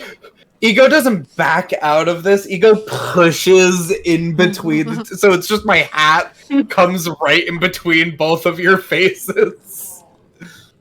I'm going to go get Sir Talavar before I forget him down here. Yeah, he's asleep. He's asleep in his cage. Actually, he's probably rousing at this point, and is like, has the lady innkeep delivered our meals yet? I find I'm a bit peckish. Did I miss mealtime? Talvar, you didn't. Oh, by her splendiferousness, I am glad to hear that. I was going to go to my room for a while. Should I... Sir Talavar, Yes. do you want to stay here? Looks at the smiling man, back to Sir Talavar. Well, I don't really have much of a say where I end up, considering I am stuck in this cage, so wherever you would like to put me, I will go. You know, if you're going to go to bed, I would love to tell you some bedtime stories. Have I ever told you, did I tell you yet of the tale of the Fey Otiug that I had to fight? I start Whose walking hunger away was able to- with Sir Talavar. I'll save you all from... Ego looks back and says, I will save your ears and your pure hearts from this, for I know that it would turn you to deep and unspeakable violence. I will see you in the morning. And then I'm holding Sir Talavar out like this, and I look back like this. Good night, Sir Talvar. Good night, Ego. I give like a soldier's like... You believe yourself to be a real pirate, are you? And then I walk with Sir Talavar while he's talking upstairs. Yeah, you can. You can make your way to your room. I'm gonna put a pin in that. We're gonna come back to that in 1 second. For the other three of you, Get me out of the scene! Get me out of there! what's the vibe? Clover's probably just gonna get room service or bring dinner to her room, and I think she's gonna go to bed early. Okay, yeah. Probably like around this time is when Sue will bring in dinner. Oh, she cool. comes in, she's like wheeling one of those little metal like serving carts, and one wheel is wonky, so like the whole thing as she's trying to push it through the door is just like falling, and there's like stew spilling on the floor everywhere. And she's like, "Oh, all right, come on. It does not have to be that dramatic. It's all right. We're gonna get everybody fed. Calm down." And like the wheel straightens itself out. All right, everybody, it's dinner time. Even though it's the same time that it was when y'all got here, but it's dinner time. I made my stew for all of you. Who wants a bowl? Don't worry, Donald, I got your dinner for you. Okay, come here, honey. Here's a bowl for you. She'll hand one to Clover. She'll hand one to you, Dove, and she also will like rip off a chunk of like a very crusty, like fresh baked bread. It's like a little bit blackened at the edges, but it's like warm and steaming. And she'll like rip off a hunk for you. There you go. You lovely gentlemen. I've got my biggest and nicest bowl of stew here just for you. And she'll like reach down to like the lower level of the shelf. I got you a cupcake too. I got a couple more of these where that's come from, but here you go. Have a cupcake, and she'll give you a cupcake, Dawn. As well as like a a much larger bowl of stew than everybody else. She she will then put a bowl of stew on the table with Captain, and then you can see she gives him a piece of bread that's been like broken up into smaller pieces. She'll put a bowl of stew down for Rosalie, and then she goes over to Donald with the cart and says, "All right, Donald, I know you've been real peckish, but just calm down. When just don't try to unnerve my guests." And from like underneath like a little silver platter that was covered with like a one of those like silvery lids, she lifts off the silvery lid and has like a slab of raw alligator meat. It's like Suspected. yeah, it's just like bleeding meat, and she'll just like hand it to him.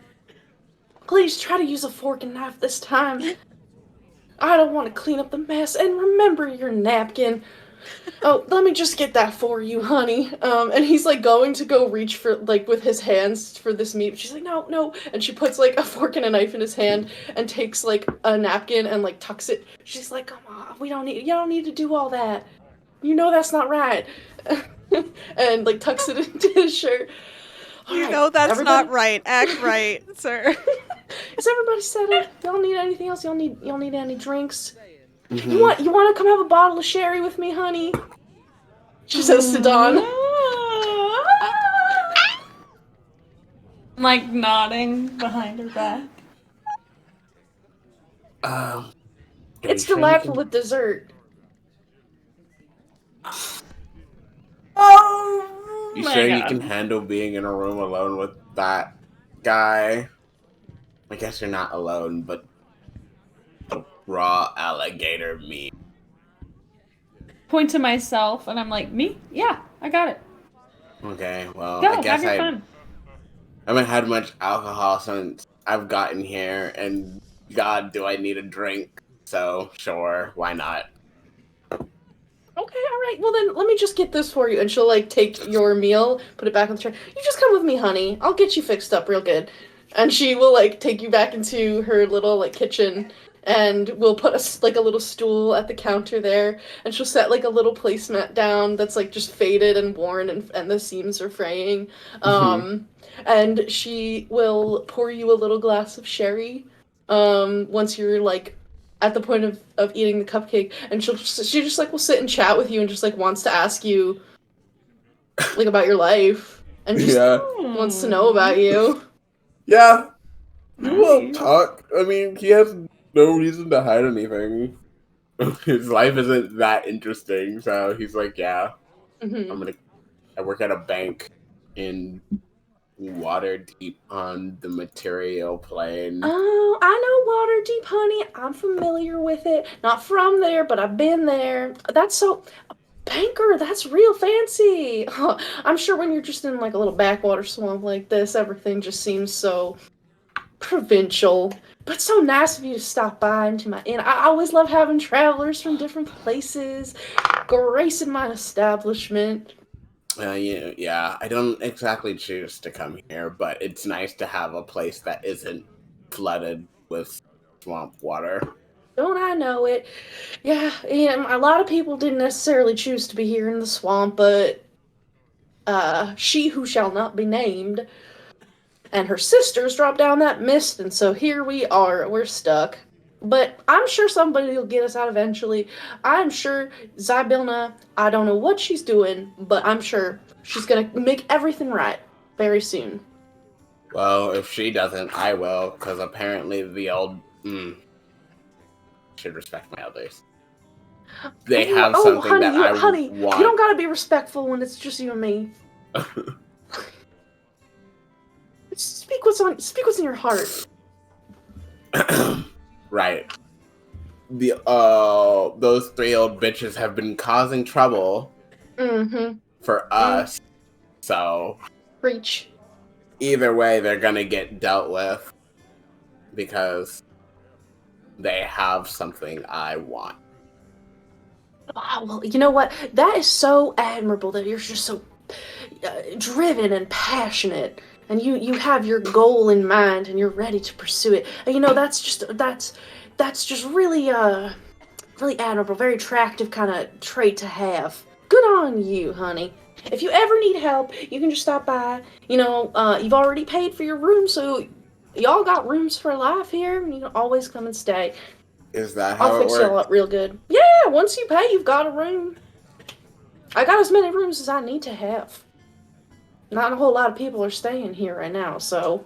I did realize that your home seems to not follow the laws of physics. Oh no, we don't need to be bound by those here, honey. Those are just suggestions.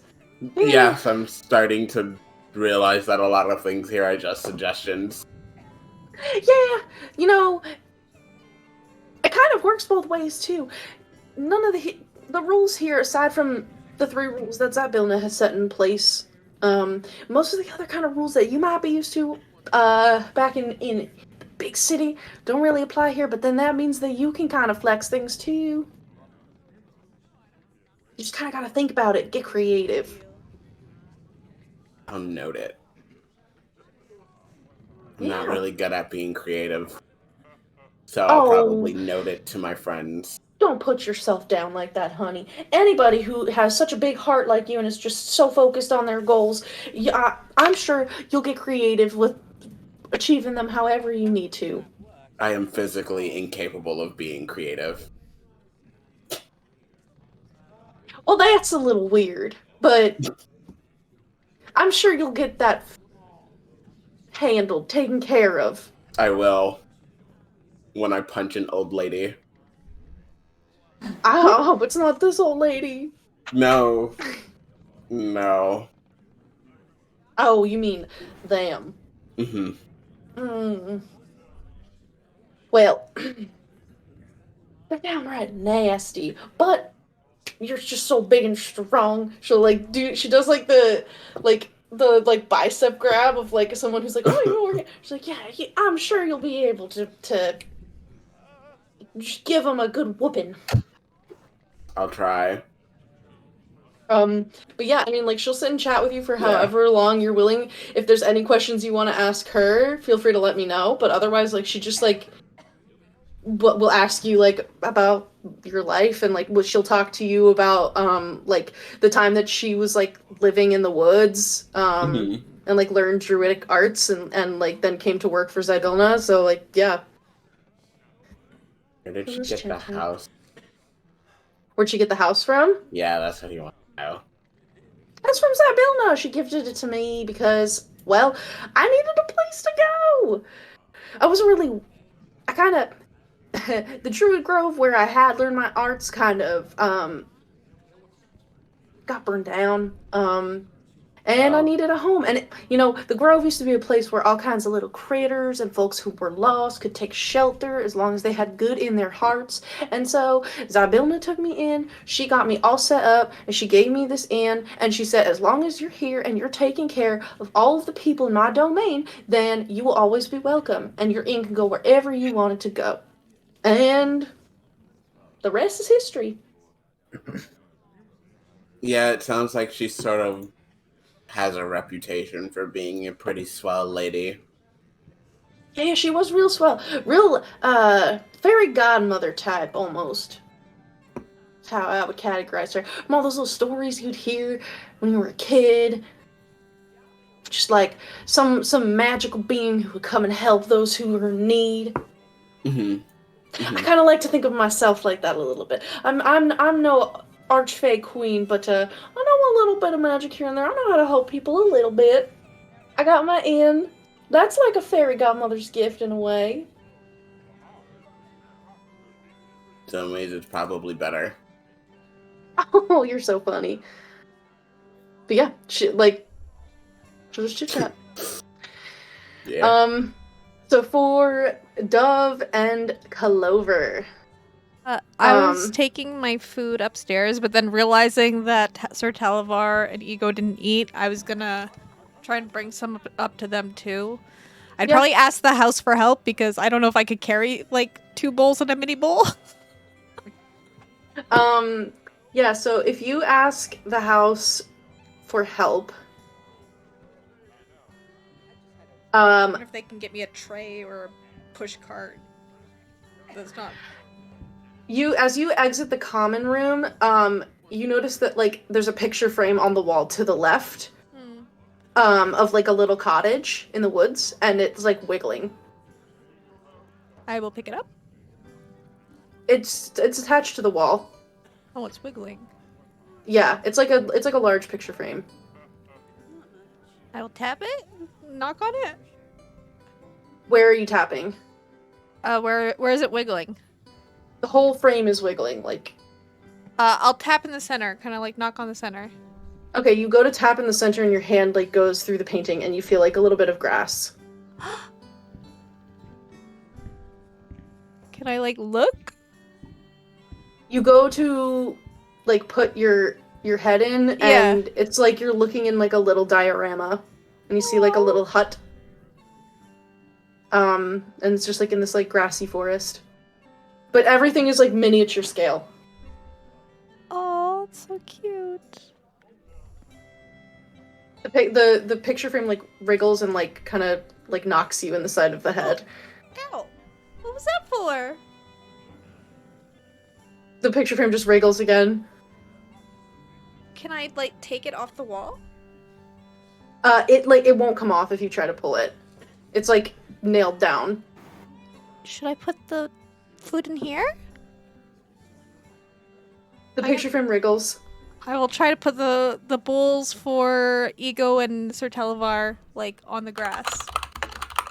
Yeah, you can like set them down and like basically like as you're reaching into this diorama, like your hand is almost directed to place them right in front of this little cottage. I do that. And they get like as your hand reaches down, you see your hand gets like smaller and smaller, and the bowls get smaller until they become miniature scale. Okay. And then you pull your hand back out and it becomes normal size, and you can see these teeny tiny little bowls of stew and bits of bread in front of the cottage. I hope that worked. Just for you. I'll take my bowl and go to bed. Okay. We're gonna get to that in a second. Dove. What are you doing right now about this man? Oh, Just you're wanted muted. to Oh, there we go. Sorry. I just wanted to storm up to this man. I wanted to point at him in his face, and I wanted to say, "Who the heck are you?" I'm Donald. He's like, he has this like plate in his, that's like resting on the blanket that's draped over his lap, and he has like a big chunk of the alligator meat that he's kind of just like, instead of like cutting with a fork and a knife, he just stabbed the fork in and stabbed the knife in and started like ripping the bits of alligator meat apart, and it's just like been chewing on one, and he'll pull it down, and he has like little bits of like the meat and like blood dripping down his face, and he's just like, "It's nice to meet you." Mm-hmm. Are you a fairy? Where are you? Not really. Where are you from, Donald? Here. Obviously. I guess it's not really obvious. A lot of people aren't from here in this room, so I just had to know where you're from. A smile fades, and he squints his eyes at you.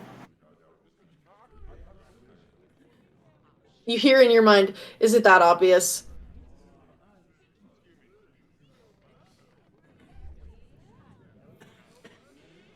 A little bit.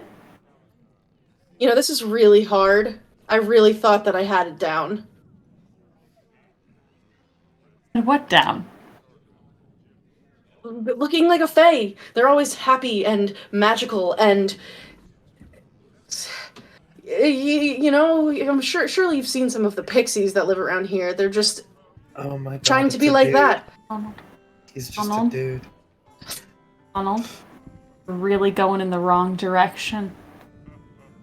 You're appearing more like something out of the abyss rather than a quaint fey creature. I take offense to that. I take offense to that. The abyss is a vile place, and the things that come out of it are horrible. Yes, you're giving that energy with the smile. It's giving horror film. It's not giving quaint fairy. I can give you some Horror tips play. if you want. Can you help me? Do you know illusion magic? I think so. I don't know much about magic, but I have some just gut feelings, and then they just come out and they do stuff. So I think so. Well, just take a seat. Just sit. And you see his head kind of like nods over to the chair. Then this has been happening all telepathically from the moment that like his smile dropped. It's all in your mind. And he looks at the chair, the other armchair. I'll sit down. And he, for the first time, if you cross your legs, he will turn his body towards you, and he also crosses his legs. And as he lifts his foot up to cross one knee over the other, his feet become visible, and you see this set of like black hooves, that are like that peek out from like underneath. And he has like reddish like fur on his legs. Does it look like a satyr? I mean, Maybe. you know, Dawn has hooves and fur, but Dawn also has like he's kind of shaved them down, but like from what you've seen of satyrs at like the carnival, they usually have like horns and like they tend to have like a lot of like bodily hair, or they're more likely to. Mm. This guy's like This guy clean not shaven. so much. Yeah. Oh, okay. So, please. You know how to, if you can teach me how to do better at being a fae, I would appreciate it. I would appreciate it more if you could teach me a little bit about how to finish making a glamour. Huh. This is pretty convincing, other demeanor aside, right? You're wearing a suit. You're bald. Otherwise, and you're half-elf, correct? Or That's what you're it looks like. illusioning. Yes. I see. I don't think it's quite finished down here. I'm going to point to his feet. Yeah, no matter what I do, and no matter how much magic I've tried to learn from the Fae, I can't quite finish it. And as soon as people see what's going on in the lower half, they tend to be a little bit freaked out because, yeah. So I'm just looking for a way to finish it off. He's like the Renaissance painters that always just hit all the feet because no one likes fucking learning how to paint a foot. They're not fun to draw. Moon, have body up. Donald, I need you to tell me a little bit more about yourself first before I tell you about illusion magic. Because that's how illusion magic works. I have to know what we're concealing. Conceal the thing. So I got to know a little bit about you. What's your deal? Well, where are you from? Why are you here? So you're interested in helping? Maybe. I want to hear more about you first and see if it's doable. But I do have a spell I've used my whole life. I could definitely teach you. I think it would help.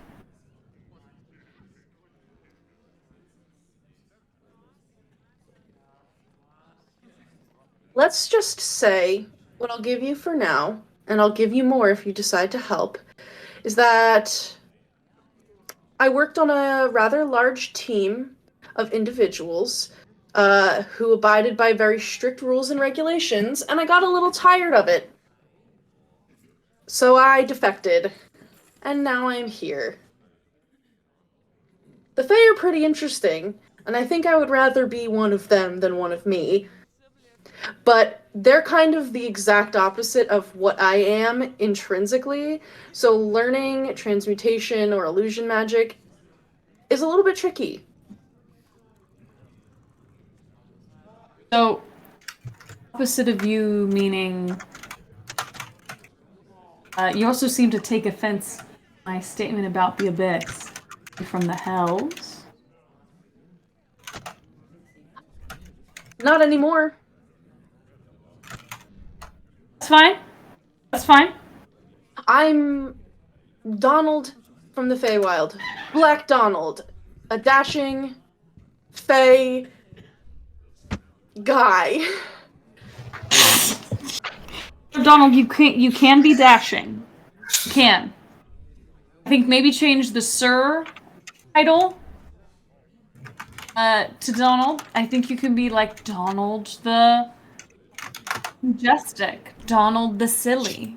You know, like a little more Fae-like. Okay, y'all need to pause.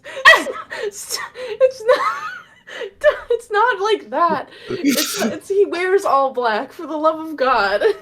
We did not just racially assign this man. Daffy Duck.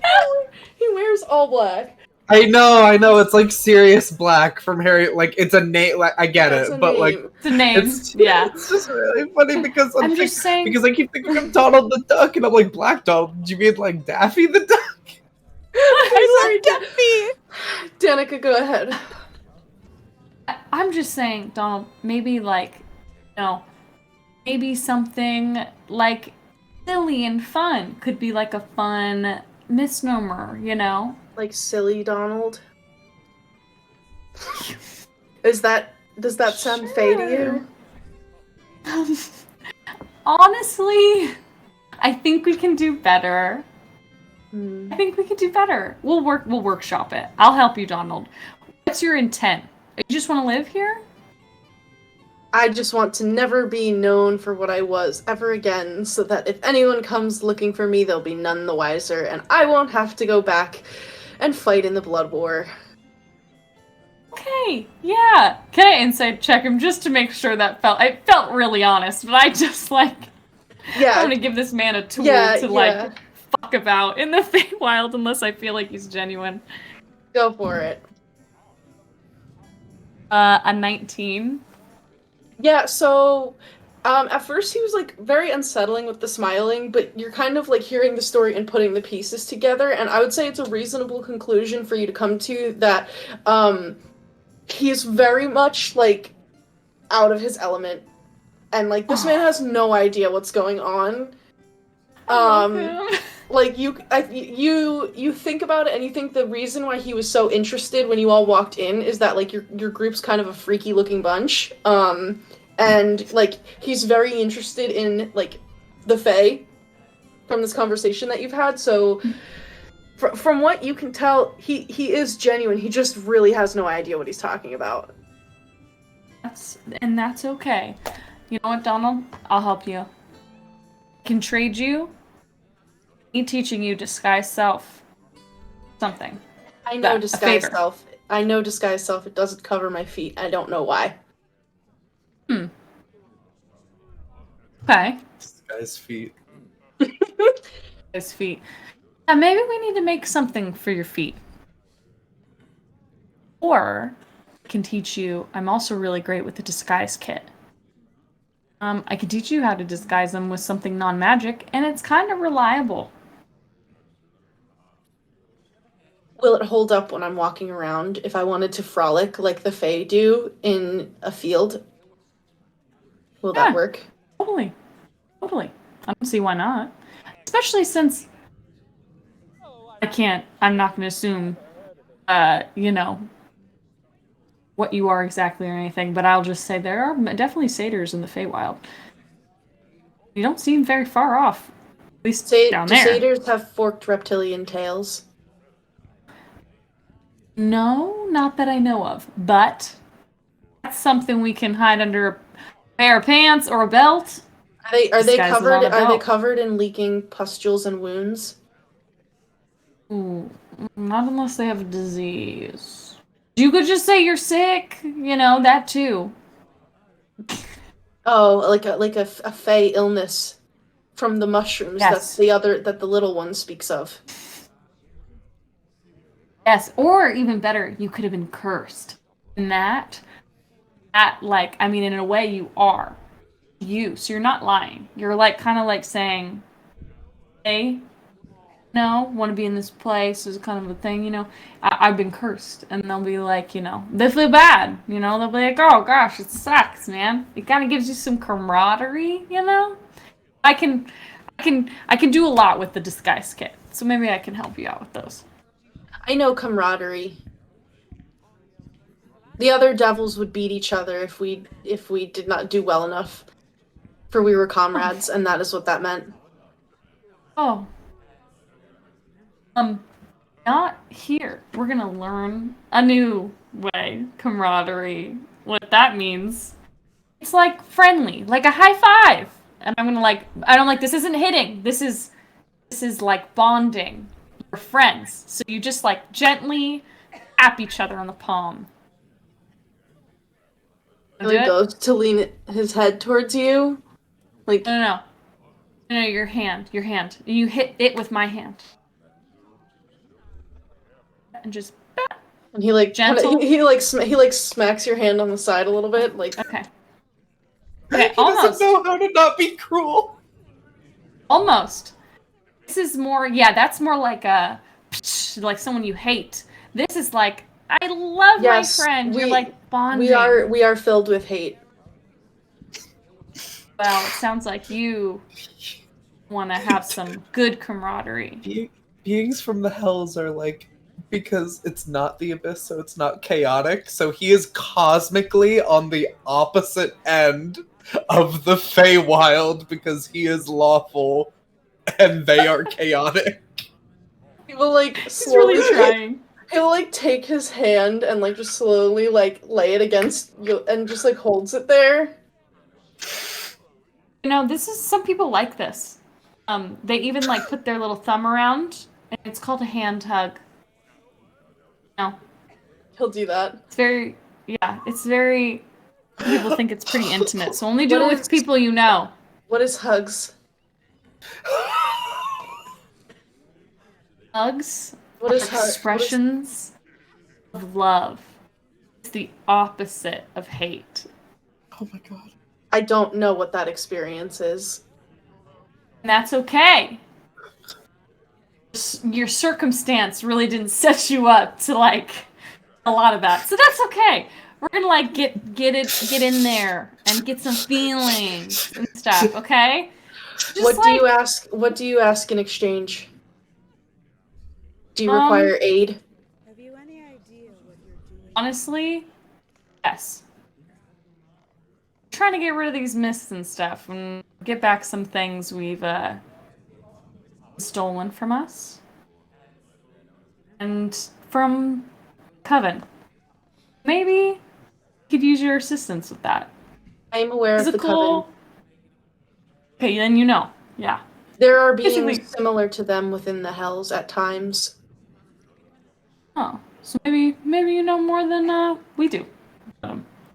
Wanna either steal our ship back, although maybe we need a more permanent solution because it seems like everybody here is messed up by these people. Yeah, maybe I'll call him my favor later, but just some assistance with that would be the general loose circumstance for it. And we shall sign a contract. And he, like, out of nowhere pulls out, like, a piece of paper, and he has this, like, it looks like an, like, basically... This one's okay. Basically, he has what looks like... It's trying so hard. Like, the skull of an infant that is his inkwell that he pulls out. Okay. And then he has, like, basically just, like, a bone shard that he takes out, and he begins, on this, like, little side table, begins, like, writing a contract. What languages do you know? Oh my god, I know, I know Draconic, Druidic, and Sylvan, so probably not this. Okay, yeah. You do not you can't understand what this says, but he will finish writing it after a few minutes, and he will say to you, in exchange for helping me become more fey and completing my glamour, I will aid you in a time of need. If you wish to have the blood of your enemies spilled, I will make rivers run red with it. Ego loves this guy and I'm not even there! Dove just got, like, an ultimate summon. If you do not aid me, then your soul will be mine. Summon. Yeah, that's I was planning on like helping you tonight with that, Donald. Your soul. We can like whenever you want to work on it. You can work on it whenever you want. If you want to. Like I was thinking contractually we could do it tonight. I could get you pretty good.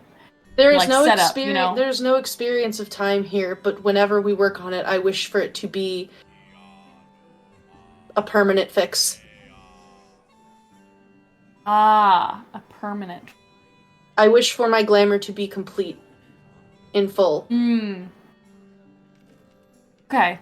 It can be at I any feel like I time. could do that. Okay, I feel like I can do that one day. I don't know. I feel like I definitely like disguises and stuff and changing different animals and shapes. So maybe I'm working on my magic and stuff. Maybe I get there one day. I could do that for you. You may sign, and he'll hold out this bone shard. I was gonna sign it. Okay, as you sign it, like the ink that is like passing underneath your hand, like it begins to kind of sizzle on the page, and this piece of paper that he has laid out before you begins to glow and burn red hot. And once you're finished signing your name, the entire paper lights and flame very quickly and just vanishes until there's nothing left but like a couple little ashes on the table. It is done. We are bound. Okay. Look, Donald. I like feels too. Just never write it down. So maybe for the next one, or just don't write it down. It's new, or maybe you bring a compromise of the two. Just a tip. They don't like to write shit down. They're a little more unorganized. What is unorganized? Lacking logic, care, precision, reason, all those things. None of that. Have fun with it. No. Yes, You should be silly, Donald. I am becoming aware of fun. Good. The fun That's here gonna be is different a little bit. But sometimes it's That the it same. is. Sometimes they do enjoy watching the life leave the eyes of an enemy. The frolicking is new, though. But it is fun. Yeah. I'm excited for you, Donald. This is gonna be a journey. I, too, feel excitement. More creepy smiling. Your soul is very bright. If you do not meet the deal, I look forward to consuming it. It's fine, Donald. That's fine. Help my ass if it's in trouble. I will. Okay, good. Alright, let's figure out how to cover it. I'm gonna just like I'm gonna roll out my disguise kit and I'm gonna give him basically like a lesson in being jovial and frolicky and like basically just little stuff with him that's very like Yeah, so let's see how well you teach him. So for the like behavioral changes, roll me either a performance check or a deception check. Let's do performance. 15. 15. Okay. And then just to see in general how good of a teacher you are, let's call it an insight check. Oh yes. 17 plus 6, so 23. Okay. Insight 23. Oops. And then was it performance or deception? Which one did you do? Performance. Performance was a 16. Okay. Yeah, and then finally, for showing him your disguise kit, we will do a disguise kit check. So that will be a d20. If you're proficient in it, add your proficiency bonus, and then add your dex modifier. Okay. Oh my god, these are natural 20. A natural 20. And I am proficient in it if it matters. Yeah. I got a natural 20. What's the total? With the total, it's is it just for disguise kits? It's just your charisma, right? And for this one, it's going to be dex because it's less about like showing. Okay. It's more about like how can he be deft with fine motor movements to like cover things. So you're going to add. You're going to take the 20, you're going to add your dexterity modifier, and you're going to add your proficiency bonus. 25. Nice. Yeah, so you spend a couple hours with him. He a lot of the things that you're saying to him are like he just straight up has no concept of, and you do your best to explain it. He actually does start to get it, and you realize like once something is familiar to him, he's a very fast learner, and like he will copy and mimic what you show him perfectly. Like once he sees you do the disguise kit like one time, he can do it exactly how you showed him. So when he like pulls the blanket all the way back, you can see that like he does have these goat-like legs, but like as they go up, the fur fades and his flesh sort of turns like rubbery and reptilian and is just covered in these like they look like gashes and sores, but like he doesn't seem to be in any pain. And he also does have like this very thick tail that was furled like and curled up around his leg that he will unfurl. And it's just this very long and ends in like a spade style point. But you can like show him basically like how to wear certain clothing to like maybe cover up the reptilian part and like how to hide his tail so that he looks more like a satyr. You can even show him like how to put on fake horns and like apply them. And at the end of it, like he's starting to look a little bit like a satyr. His behavior is not satyr-like at all, but he's getting there. Oh, yay! He has like the foundation. And he's like looking at everything that you guys have done. This is a good start for now. Okay, cool. Look great. Thank you. Don't say that here. Oh. It's okay. I'm not from here, so I'm not gonna say that it's like. I'm not gonna say that it's you owe me anything. Or do you owe me some? Yeah. Oh. Okay. I'm gonna be like, high five. He just puts his hand to yours and like thumb hugs it. This is a hand hug, but that's okay. That is different from the 5 high. 5 high is just a slap. Just a nice little boop. He'll do it again, but it's definitely a very aggressive high five. Your palm stings afterwards. Oh. People like that, but maybe a little gentler. You're gonna do good, Donald. Don't worry. You're gonna get this. It'll be great. Okay. Okay. Give me a smile, but with less teeth. Less wide. Just a little less. I'm just like a...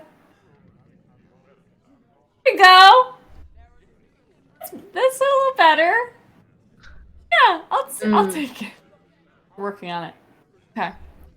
Alright, good night, Donald. Good night. I'm gonna snap and I'm gonna walk out of there. He kind of, like, as you're leaving, yeah, if you look back, like, he just kind of stands there and is like, he doesn't really know what to do with himself. But, yeah. Love him. And then I love him so much. If you'd like, you can go back up to your room. New adoptable! Let's adopt him! Adopted a devil through a contract. Okay, I'm gonna go to bed. Yeah. That's a wonderful NPC. Yeah, okay, so we're almost done with everybody being split up. The last thing that we have to do is we've got to go back to Ego. So Ego, you take Sir Talavar, and you go back up to your room. Yes. And as you enter, it reminds you a lot of home, but there's still something very foreign about it because your home was not comfortable, but it was yours. And it was familiar and it was safe and it was connected to the earth. And there's aspects of that here, but it's not, and you know that it's not. The room that you're in, you don't have a proper bed. It's a little cot on the, mattress on the ground, stuffed with straw, but piled high with soft furs. Furs far nicer than anything you had in your hut. The walls around you are logs similar to the logs that built your cabin, but these ones have been hewn properly and are not swollen with moisture, and there's no bugs crawling through and moss growing at the cracks. And so it's familiar, but it's an imitation, and that is clear to you immediately. But you have your little bed.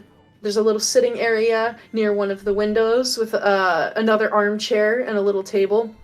There's a little dresser at one end of the room that has like a mirror over it, and various paintings of landscapes on the wall that are whatever sort of landscape Ego would find the most lovely. There's probably one of the of just a forest with like morning mist rolling through. Mm-hmm. But there's also one of what Ego imagines is the ocean. So it's like really like wide and far out, deep blue. It looks like the sky but upside down, so it doesn't look exactly right. Like instead of waves crashing, it looks like there's like little puffs in the water, and then there's a lighthouse. Because Ego's always heard about a lighthouses. Mm-hmm. Thinks that they're very cool. Ego will take some of the blankets off of the bed and put them on the little table by the window and put Sir Talavar on that, who I'm assuming is still doing stories. Yeah, like he literally, if you let him, he will continue to tell you stuff about like his escapades. And Ego will listen, and Ego will spend 2 hours sitting cross-legged on the bed, flips through her mother's book to the first blank page, dips a quill, actually probably uses the swan feather, dips that in there into the enchanted ink, and is going to make an illustration.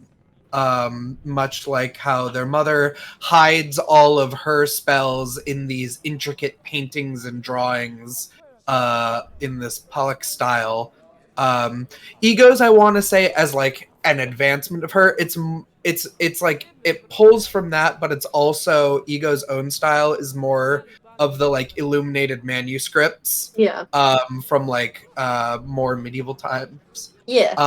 And Ego creates an illustration of Sir Talavar as the just and goodly knight that he is, without a sword drawn, but with it on his hip, held in one hand, and he's calling out, and his tongue is this very, like, it looks like he's possibly singing or boasting, much like he is right now. And his tongue is a shiny silver as he talks down a flying man with wings, breathing fire down onto a landscape. So he is a little dragon knight, and he is speaking down this fire-breathing winged man, and that is Silvery Barbs. Oh, I love that. That's really cute.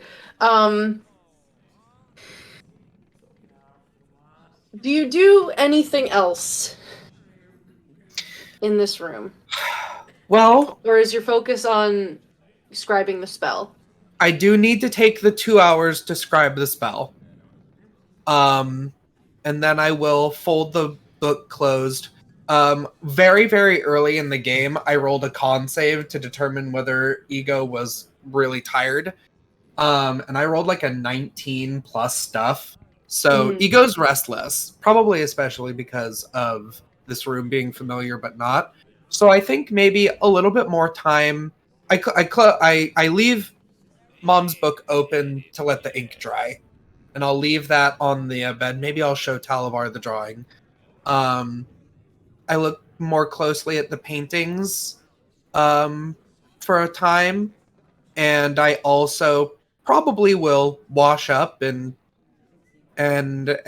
do things with my look and my clothes. Like I've got like 3-day-old makeup on, so that needs to be like Ego is like the girl that's like, like sleep in the makeup, and you wake up and you're like, the mascara I don't need to redo it. I don't need to redo it. It can do just, 2 like, days push work. it up. Push it up. It's fine.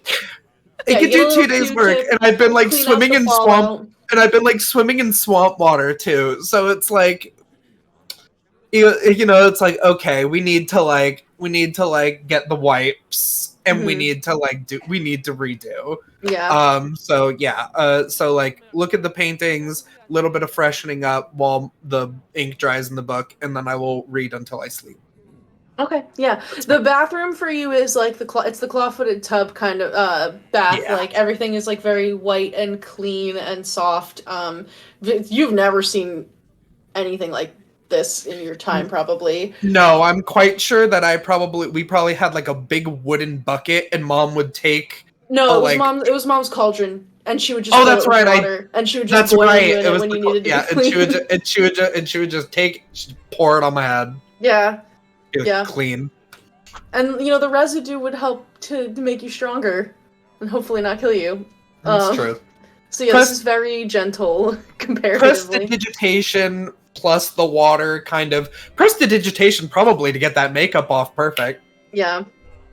We don't need makeup wipes. Yeah. But, Yeah. I mean, you can spend as much time as you want in the bath, and it has, like, a very, like, woodsy smell in there, which is at least comforting, but, like, you're just a little on edge, a little restless, and so you're, like, it's hard to say, like, what the source is, because this is so, it's weird to have that smell and, like, in this kind of a space where it's, like, this is not where that comes from. But you're able to, spend time reading. You show Sir Talavar this illumination, like, that you've done, or, like, the illuminated, like, manuscript style, like, art, and he's like, what's so interesting, I actually did fight a dark diva once who was hoping to, take the throne from her great, splendid, glowing radiant eminence, Titania, and that was quite a battle, and he was, in fact, a flying man. Yeah, it looks a little different than that, but, I mean, the structure is all there. And then he'll, like, go into this whole, like, story about that, and we'll go on, and you can eventually, like, fall asleep reading your book. And I know I've hinted before that Ego has kind of, like, a more, like, animalistic lower half. Mm-hmm. I thought about it. I was like, is it, like, a goat? Or what is it? I think that Ego has, like, black sheep legs, so it's actually kind of like wool with like a little tail. So I wash that. Yeah, it's like these fluffy wool legs. Yeah, your fur, the little fuzzies will be fluffy and downy afterward. And then I will sleep. Wait, Okay, did you get is your every- dinner? Oh, right. Yes, thank you for the reminder. After you come out of the bathroom, you actually, like, you smell, like, stew coming from somewhere in your room. If you go to investigate it, you are eventually led to, like, a little picture frame. Hair down to Hair's, the floor. like, everywhere. It's like, Yeah, there's, like, a little picture frame by the door. And it's basically just, like, a wooded forest with a little tent painted on it, and you see two little bowls of stew that are in front of it, and you can see, like, that there's steam wafting from the painting out into your room.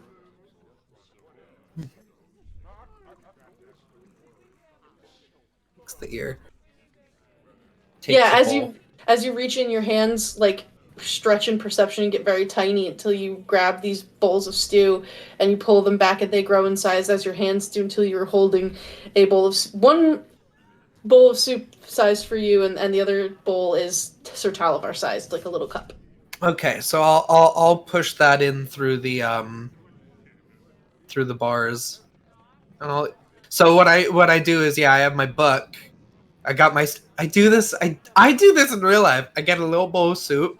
Yeah. I got, like, something. I'm, like, in bed, and I'm very cozy. It's uncomfortable because it's not home, but I have to admit it's very cozy. It's almost uncomfortable in the sense that it's too comfortable.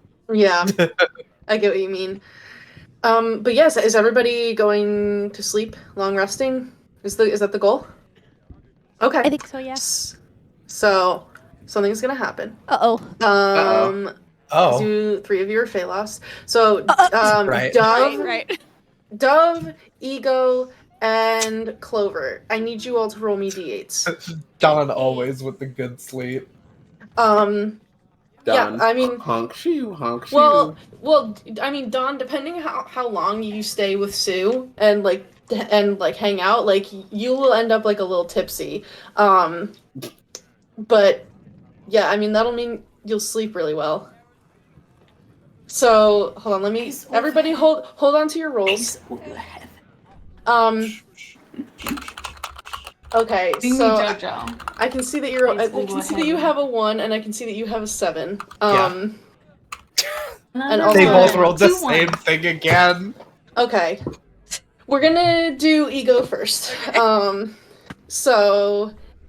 Ego. You eventually fall asleep, although it's slow to come to you because you're just you're having a lot of feelings about the space that you're in. But Sir Talbot actually does give you like a nice drone, which it's not the same as all the sounds of the forest creatures, but it is something. And then let me switch. Oop, we want to switch to that actually. Eventually sleep does take you. And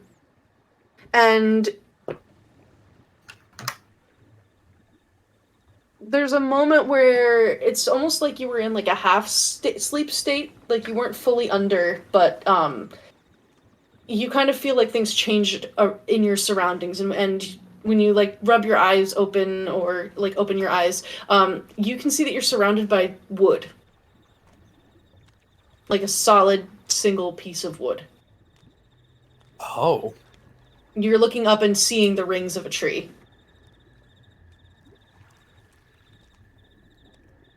Mr. Stump? As you look around, you are laying in a little bed that is constructed out of beams of wood, and a single leaf lays over the bed. Sir Talavar? You don't see him. Don? You look around and you can see that there are a few other small beds with leaves for blankets draped over, and there's a large window or opening to the right of you through which the golden twilight light is like pouring through. If the other beds are empty, are the other beds empty? Mm-hmm. I'm worried that I've been transported somewhere else and my friends are gone.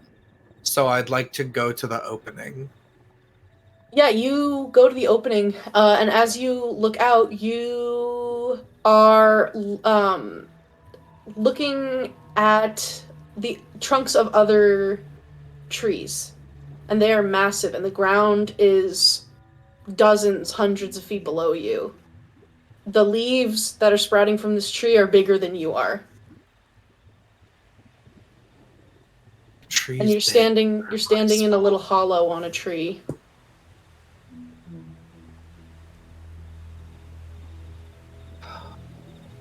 I can't fall like I did before. I don't have my wings.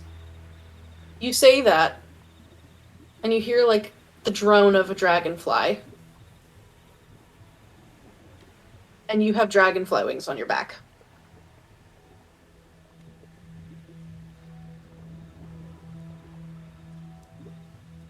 Maybe I am more powerful than I thought. I did summon Dove when I thought of her. Dove. Dawn. Clover. Dove. Dawn. Clover. Okay.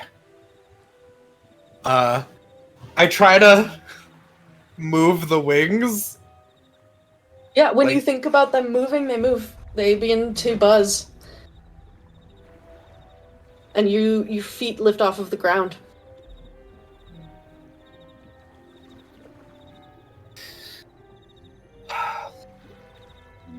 I wish Mother was here so that I could ask her about these strange machinations of my mind. Am I metamorphizing into something more? I fly out. Yeah, you can fly out, and you find yourself darting amongst branches and leaves and tree trunks in this towering, tall forest. At times, you're having to quickly dart out of the way as a bird takes flight larger than you.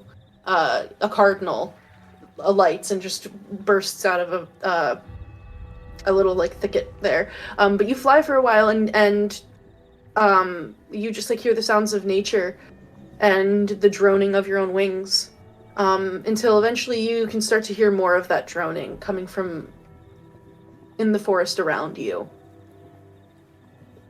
You hear little voices talking. Ooh. The inner monologue is like, is this all I am? An insect? Insignificant and small, surrounded by things that just wish for me to be their next meal. And then the monologue is interrupted by listening to the voices. Yeah, you can hear people talking. You recognize the language. It's Sylvan. You speak it well, and you can hear. They seem to be talking and gathering. There's actually like a little raspberry bush not too far off, and if you fly a little bit closer, you can see that there are other humanoids with similar wings, dragonfly wings, that are fluttering around this bush, and they seem to be plucking raspberries that are like they can basically get like one under each arm. You can see there are a couple other humanoid figures, such as this one, sprites, since that's what you are, in this dream, who have like little bows made out of curved twigs and little swords made out of sharpened rose thorns, and they're standing guard in the area. A squirrel tries to scamper a little bit closer to pick up some of the raspberries, and the sprites very quickly like form like a phalanx like line, and they fight off the squirrel until it goes running, pricked by their little thorn swords, and scampers up a tree. They're just there gathering. I observe this, and I'm like, perhaps small, but not insignificant. At least together. And I fly down to them. You can alight on the ground near this raspberry bush, and they're busy gathering, but the guards take note of you and quickly sprint over, and you hear them say, "Halt! Who goes there? You're not one of our clan." No, I'm not. I'm lost. I'm looking for my friends.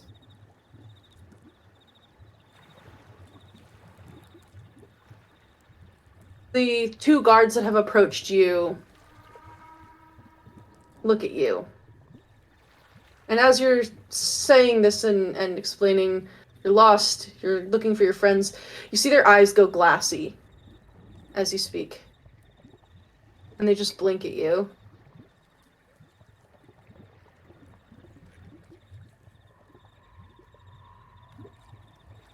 A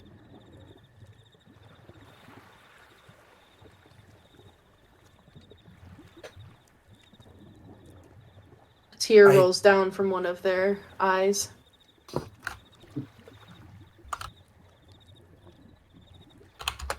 Why are you crying? They say nothing as they weep before you.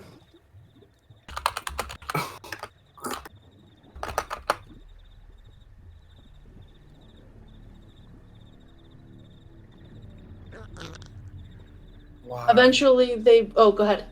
No, it's just why. Why is it always this? Eventually, you're saying this, you're asking, and they begin to actually like cry and then sob, and they double over in grief. And the other sprites that have been gathering berries at this bush stop in alarm, and a few of them approach and take note of you.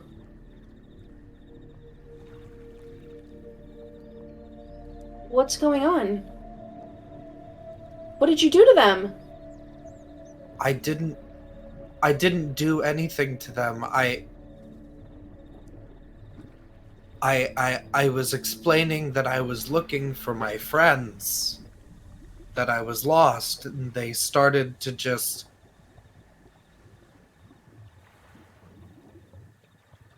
weep. Their eyes begin to go glassy as well. They get a No. 1,000-yard stare, No, and I'm soon not. fat tears fall from their eyes.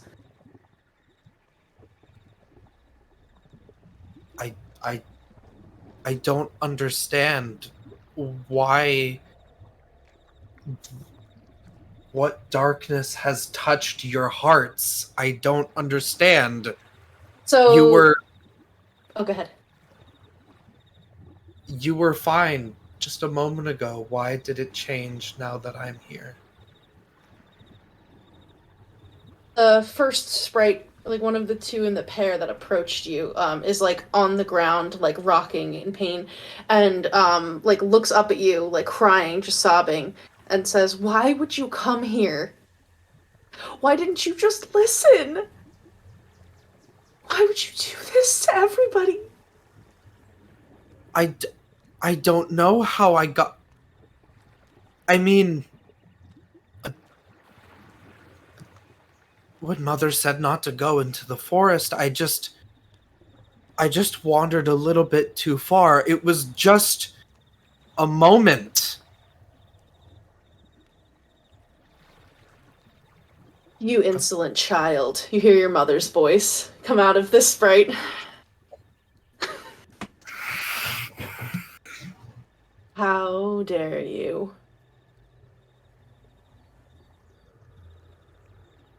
Mother.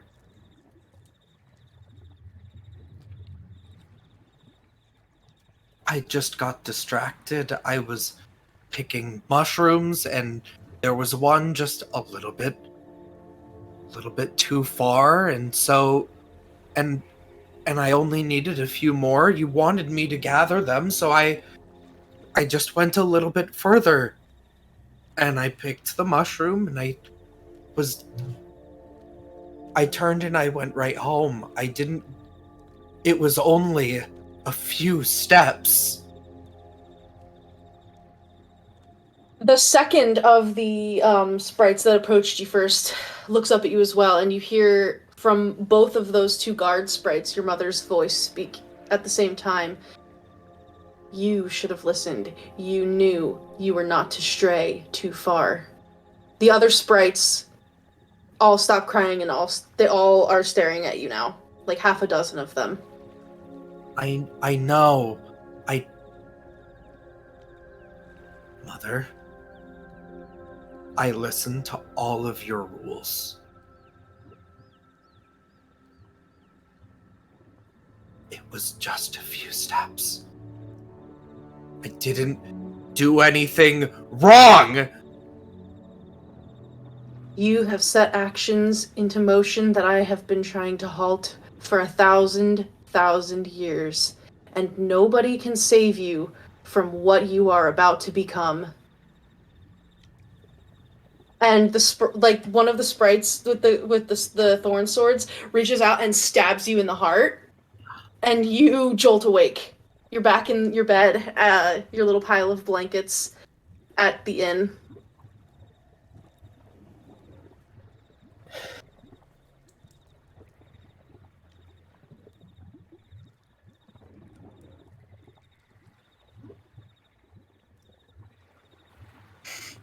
Sir Talavar is snoring. It's like a very high-pitched little...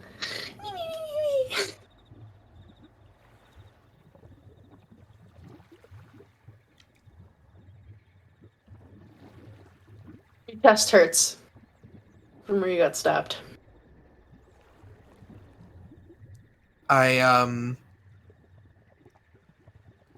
go from like jolted up awake, and I kind of pull my knees into my chest, and I kind of like scooch back against the headboard of the bed, and I'm just sort of like wringing my hand through my hair,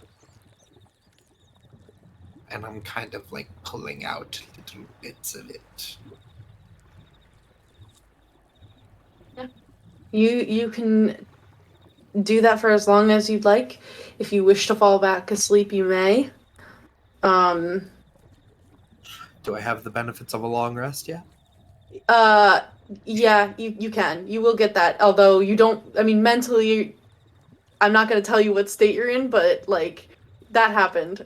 So physiologically rested, everything else, Yeah, then I probably can't get back to sleep. I would only have gone back to sleep if my body physically gave out. it probably would. Because you're, like, you know how, like, if you're just, like, if you're spent. You feel just spent. Everything. Like, your body is just tired. It aches, and your chest hurts. You got stabbed. But you can try to sleep if you want. I probably take my scissors. I hold those like when I'm using them as a dagger. And I'm gonna sing the little song that I sing to myself.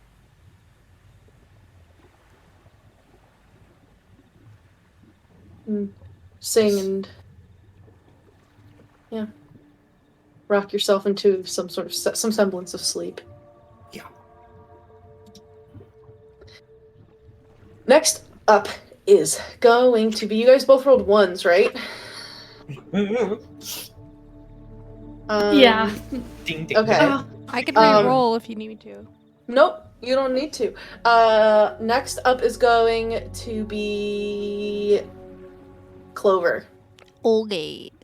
So, Clover, you make your way up back to, you eat your stew in your room. You're back in your room. It's comfortable, but you're just you're not feeling 100. Yeah, you can't lie on that one side without it being like very painful.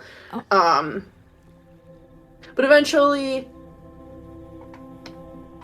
you find yourself asleep. And you feel warmth on your body. And then a light. You peek open your eye and you're curled up in a little sunbeam. A little patch of sun that's dappling the forest floor in some soft grasses.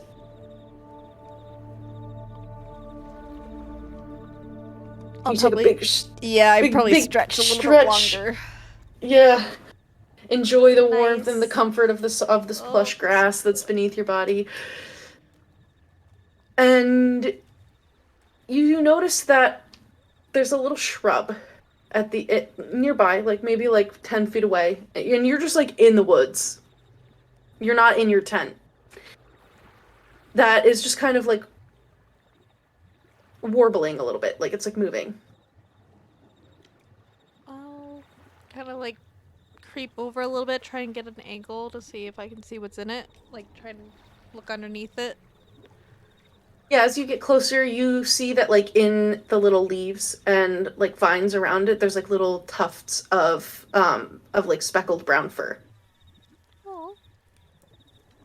I'm gonna just sit and not move because I don't want to spook it. And just wait. Yeah, so you can sit and wait and watch, and after a little while, you see something brown emerges. 2 paws, big, fluffy, emerge from this bush, followed by a head with pointed ears with long tufts of fur at the top. Big, round, golden eyes as a lynx like pushes out of this bush with like a little mouse Oh. hanging limp Nice. in its jaws. And it regards you. Hi. Oh. It makes a muffled noise with this little mouse in its jaws. Sits the mouse down. Hi. Hi. Where am I?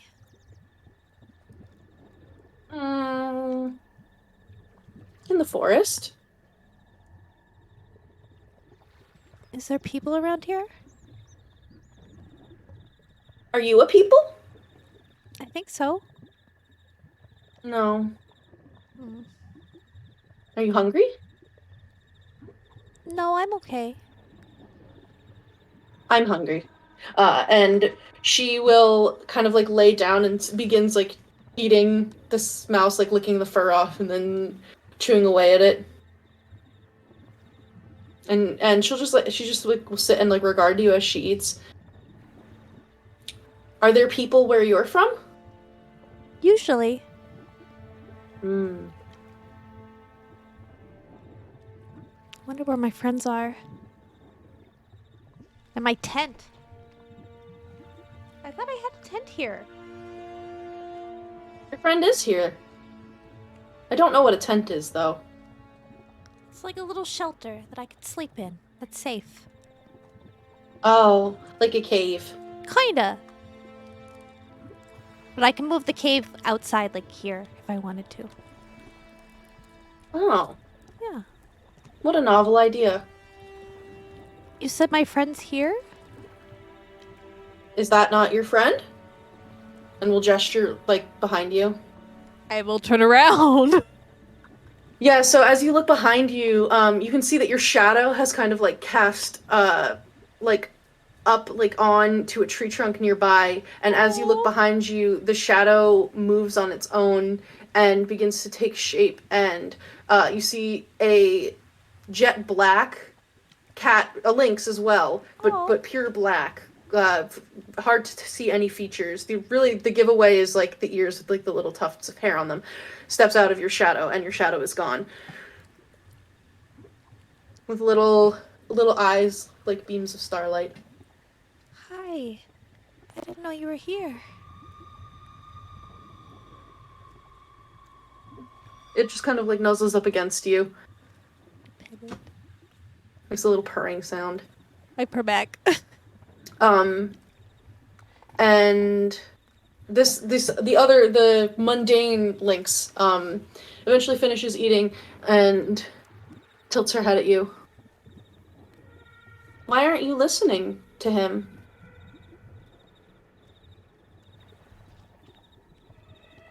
What do You you hear what he's saying? I thought he didn't want to talk. He's asking you a question right now. What's he asking? Wait, what? Why can't I hear you? And then the shadow lynx like looks up at you and headbutts you. And headbutts you again with more force. I'm gonna close my eyes and try to headbutt him back. And try and, like, force my ears to, like, hone in past the vibrations. You do that and you feel a little swipe against your cheek of a claw. I wake up. I open my eyes. You're still in this forest with Damn him. You can't force yourself to wake up. No, I mean, I open my eyes to look at him. Oh yeah, he headbutts you again, and then like comes up behind you, and you feel like his jaws kind of wrap around like the back of your neck a little bit, and he begins to drag you. Okay, I'm being scruffed. Where am I? And he's like about the understand. same size as I you, know. like so it's not like he literally is trying to drag. Like, I don't fight him. Where are we going? I don't so he'll take. Oh, go ahead. get it. No, I think she's just like sputtering, like she doesn't understand why she can't hear him or hear them, and so she's kind of like panicking. She's not fighting it though. She'll go where it needs to go. Yeah, so he will drag you off, and you hear the other lynx get up and start. You see her actually because he's dragging you by your neck, like pad after you, and is like interested, and is like, "Where are you going?" I don't know. What did he say? He wants you to find the seed. What seed? Just the seed. Can you be more specific? You hear him growl, but he eventually walks with you until like the grass fades beneath your feet and the trees fade away, and all of a sudden you go from being in this like that like 5 o'clock glow of sunlight in the forest to just like a barren dirt plain with just night sky above you and starlight blinking. And he continues to walk with you until you reach like you can see that there's a part of the ground here that has things have been carved into it. And in the center of it you see a little flower. The bud is closed. Okay. Can I see what these markings are on the ground? Do you try to like break free of the scruff? Is he still scruffing me this whole way? Mm-hmm. No, I don't break free of the scruff. I let it Okay, happen. he I will think she's walk just with you. trying to see what she's around, but I don't think she can see much. So he will walk over these markings and approach this flower, and you see the lynx stops on the other side, and she does not cross over the markings. Okay. And she sits and is like looking very quizzically, and her pupils are big as she's just watching what's happening. And he will eventually set you down in the middle of like these markings, and you see this flower that is just like with a closed bud sitting in front of you.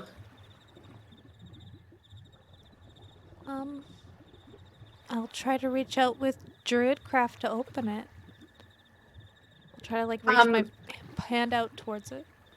Yeah, so you are able to do that, and as you coax this flower forth with life energy, you watch as the blooms slowly begin to open, and they are almost as dark as the night sky above you, with a faint glow to them. This deep, radiant blue and purple and black petals, and the little like you watch as the flower opens up, and you can see that it's a lily. Oh. And then from the middle of it, it's like, I think it's like the stamen is like the big part in the middle of a lily. It might also be the pistil, I don't know. Or I think it's something like that. Eventually, like, as the petals open and it blooms, and then the petals, they glow and they begin to curl back, and like little pinpricks of light appear on them, and the stamen comes forth, and then a little, like, as the flower wilts and fades, it turns into a little seed that drops on the ground in front of you. I'll pick it up. It's soft and a little fuzzy. I like extend it toward the black lynx. The black lynx headbutts your hands back towards you.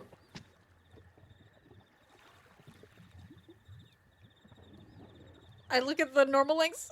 What am I supposed to do with it? I think it's a gift. It's potential. Potential.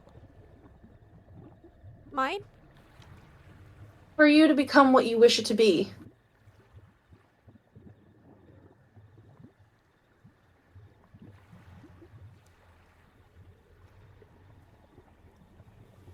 Will it help me hear you again? This lynx, the shadow lynx will curl up around you, and like purr, and is like just kind of like kneading the ground in front of you. Okay. I'm gonna like bring it to my chest and start purring, and also trying to like redo the druidcraft into the seed now to like do a regrowth. Yeah, you do that, and you feel a connection form within yourself to the seed. And as you hold it there to yourself, the seed is absorbed into your body. Oh shit. It doesn't hurt. There's a comfort to it. It's sort of it feels like a bit of a hug when you take it in, but there is a weight there, like a pressure or an expectation. Hmm.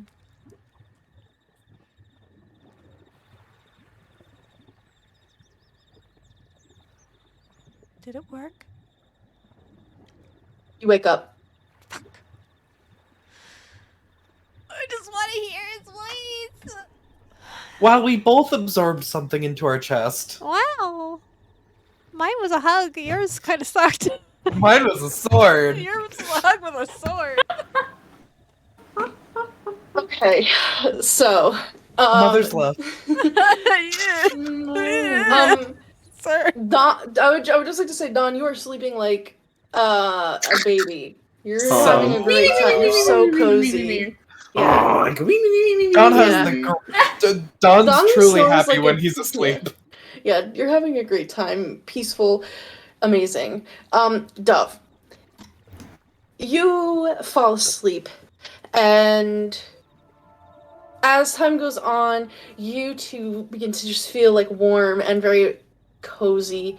And as time goes on, you realize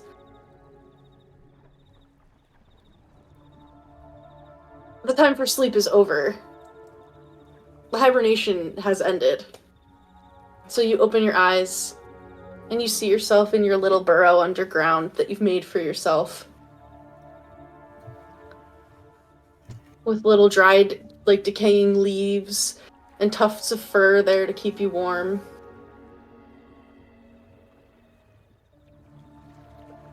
Do my hands. Pause. Huh? What do my hands look like? What do my hands look like? Your hands look like hands. You see your hands, I mean, at this point, you would not have the awareness to understand this, but you're looking at the hands of a 5-year-old, at least physiologically. But you don't have right now you don't have a concept of that. You just are. But you're little and you are awake, and that means that things are new, and things are growing, and things are waking up, and there's life and light that awaits you. I'll run outside. You can climb your way out of your little burrow, and you burst forth amongst a pile of leaves. They flitter up around you. A couple of them land in your hair, just shaggy and white, and hangs around you. And you can see that in other places around you too. Creatures, beings, things that you love are stirring in burrows too. And in the burrows around you, you know that that's family. And they begin to pop up. And two large forms and 3 smaller forms pop up out of different burrows around you. But you know which ones are parental, and you know that some are more like yourself, but you cannot see their faces. You cannot remember their names or any traits about them. But in this moment, you're not aware of that. You're just aware of the energy of people that you care about around you. That's your family. But you will not have any memory of their faces when you wake back up. So I'm not even going to describe how they look to you, because you can't see them in the first place. Okay. But they rouse, and you feel more than hear that another young being such as yourself, although a bit of a bully to you, but in a fun way, wants to play, wants to wrestle. And so he approaches, and he takes a little stance near you. He's kind of stretching. He puts out his claws and mimics you. I don't let him finish his stretching, and I attack him in the middle of stretching. Yeah, you can barrel right into him and knock him over, and the two of you are a flurry of just limbs and tangled wrestling, and you just hear laughter, your own, and the laughter. It's funny. You know that this being is laughing. You can't remember how it sounds, and you're wrestling and playing, and you're awake, and once again, things are it's time to move, it's time to go, and your family is back here with you. And that means it's time to go to the wagons, it's time to continue your journey. But not just yet. As the eldest of your siblings approaches you, sister, so stoic, kind of like your mother, frustrating and too paternal for someone who should want to run and play. She tries to approach you and is going to roll a grapple check to try to grab you, to stop you and your brother from wrestling. If you would like to fight it. Definitely fight it. Okay, so you can roll me an acrobatics check. What is your normal acrobatics modifier? Normal acrobatics is 1. Okay, add 10 to that. 10? Yes. Oh my god, I rolled an 18, so 29. Okay, yeah. Your sister is fast and she can be ruthless, but you are faster and you are free and you refuse to be picked up like a little critter. And so you take off flying through the forest and your brother runs right after you. And the two of you are squealing and giggling in glee, and you hear your sister, angry but now laughing at your sudden sprint off into the wilderness, runs after you with mostly good intentions. And as you run, you look down at your feet and you see your humanoid feet, the ones that you're used to, and with another step suddenly you're running through a field and you watch as your the long like paws of a hare are running beneath you. You pass through a tall ancient wood and little bear claws are running beneath you. And then suddenly you look up and you feel paws, your 4 paws, canine kind of in shape, are running, and there is a cliff quickly approaching, and you don't know what lies below. What do you do? I'm gonna run nonstop, and I'm gonna jump off of it, and I'm gonna spread my little downy wings that I'm sure are not broken in this stream, and I'm gonna fly if I can. Yeah, so you jump and you feel the rush of wind that you know is yours to command because you are free, propels your body forth higher and higher. And you don't have wings in this form because you didn't will them, but now you do. And once again your form changes beneath you, and the brown and green fur falls away, and suddenly white feathers sprout forth from all of you, and you are a dove and you are flying. And you see another feathered shape before you, different in form, but flying as well. And the sister, not too far behind, takes to the skies as well. What birds are they? You don't remember. That sucks. Okay, here, I will give you this. Your brother is a bird with brown feathers. Okay. Your sister is a bird with black feathers. Ooh, okay. Thank you. And you fly up and up and up, and you look down and you see an endless glittering sea of bright blue water beneath you. Ooh.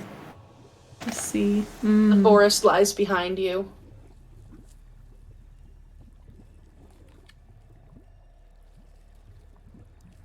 So I think I'm just really enjoying it, and I'm just coasting with my brother and my sister.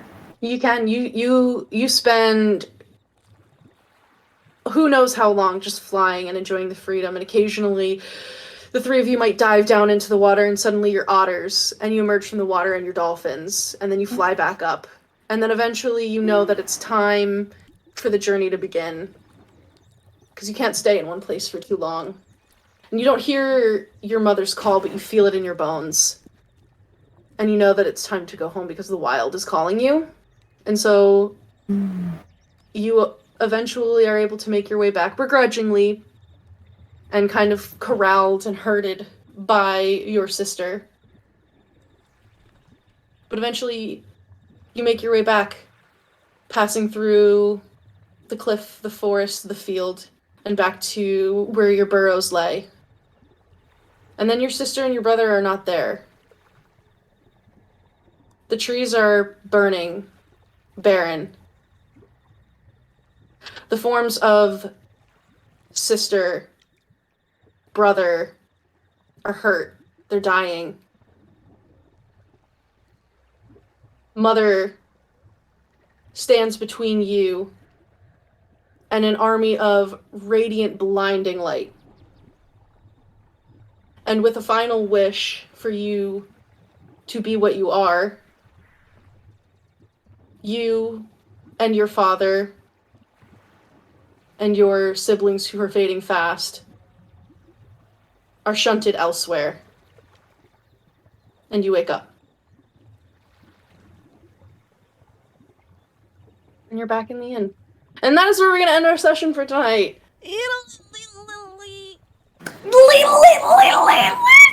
I love it!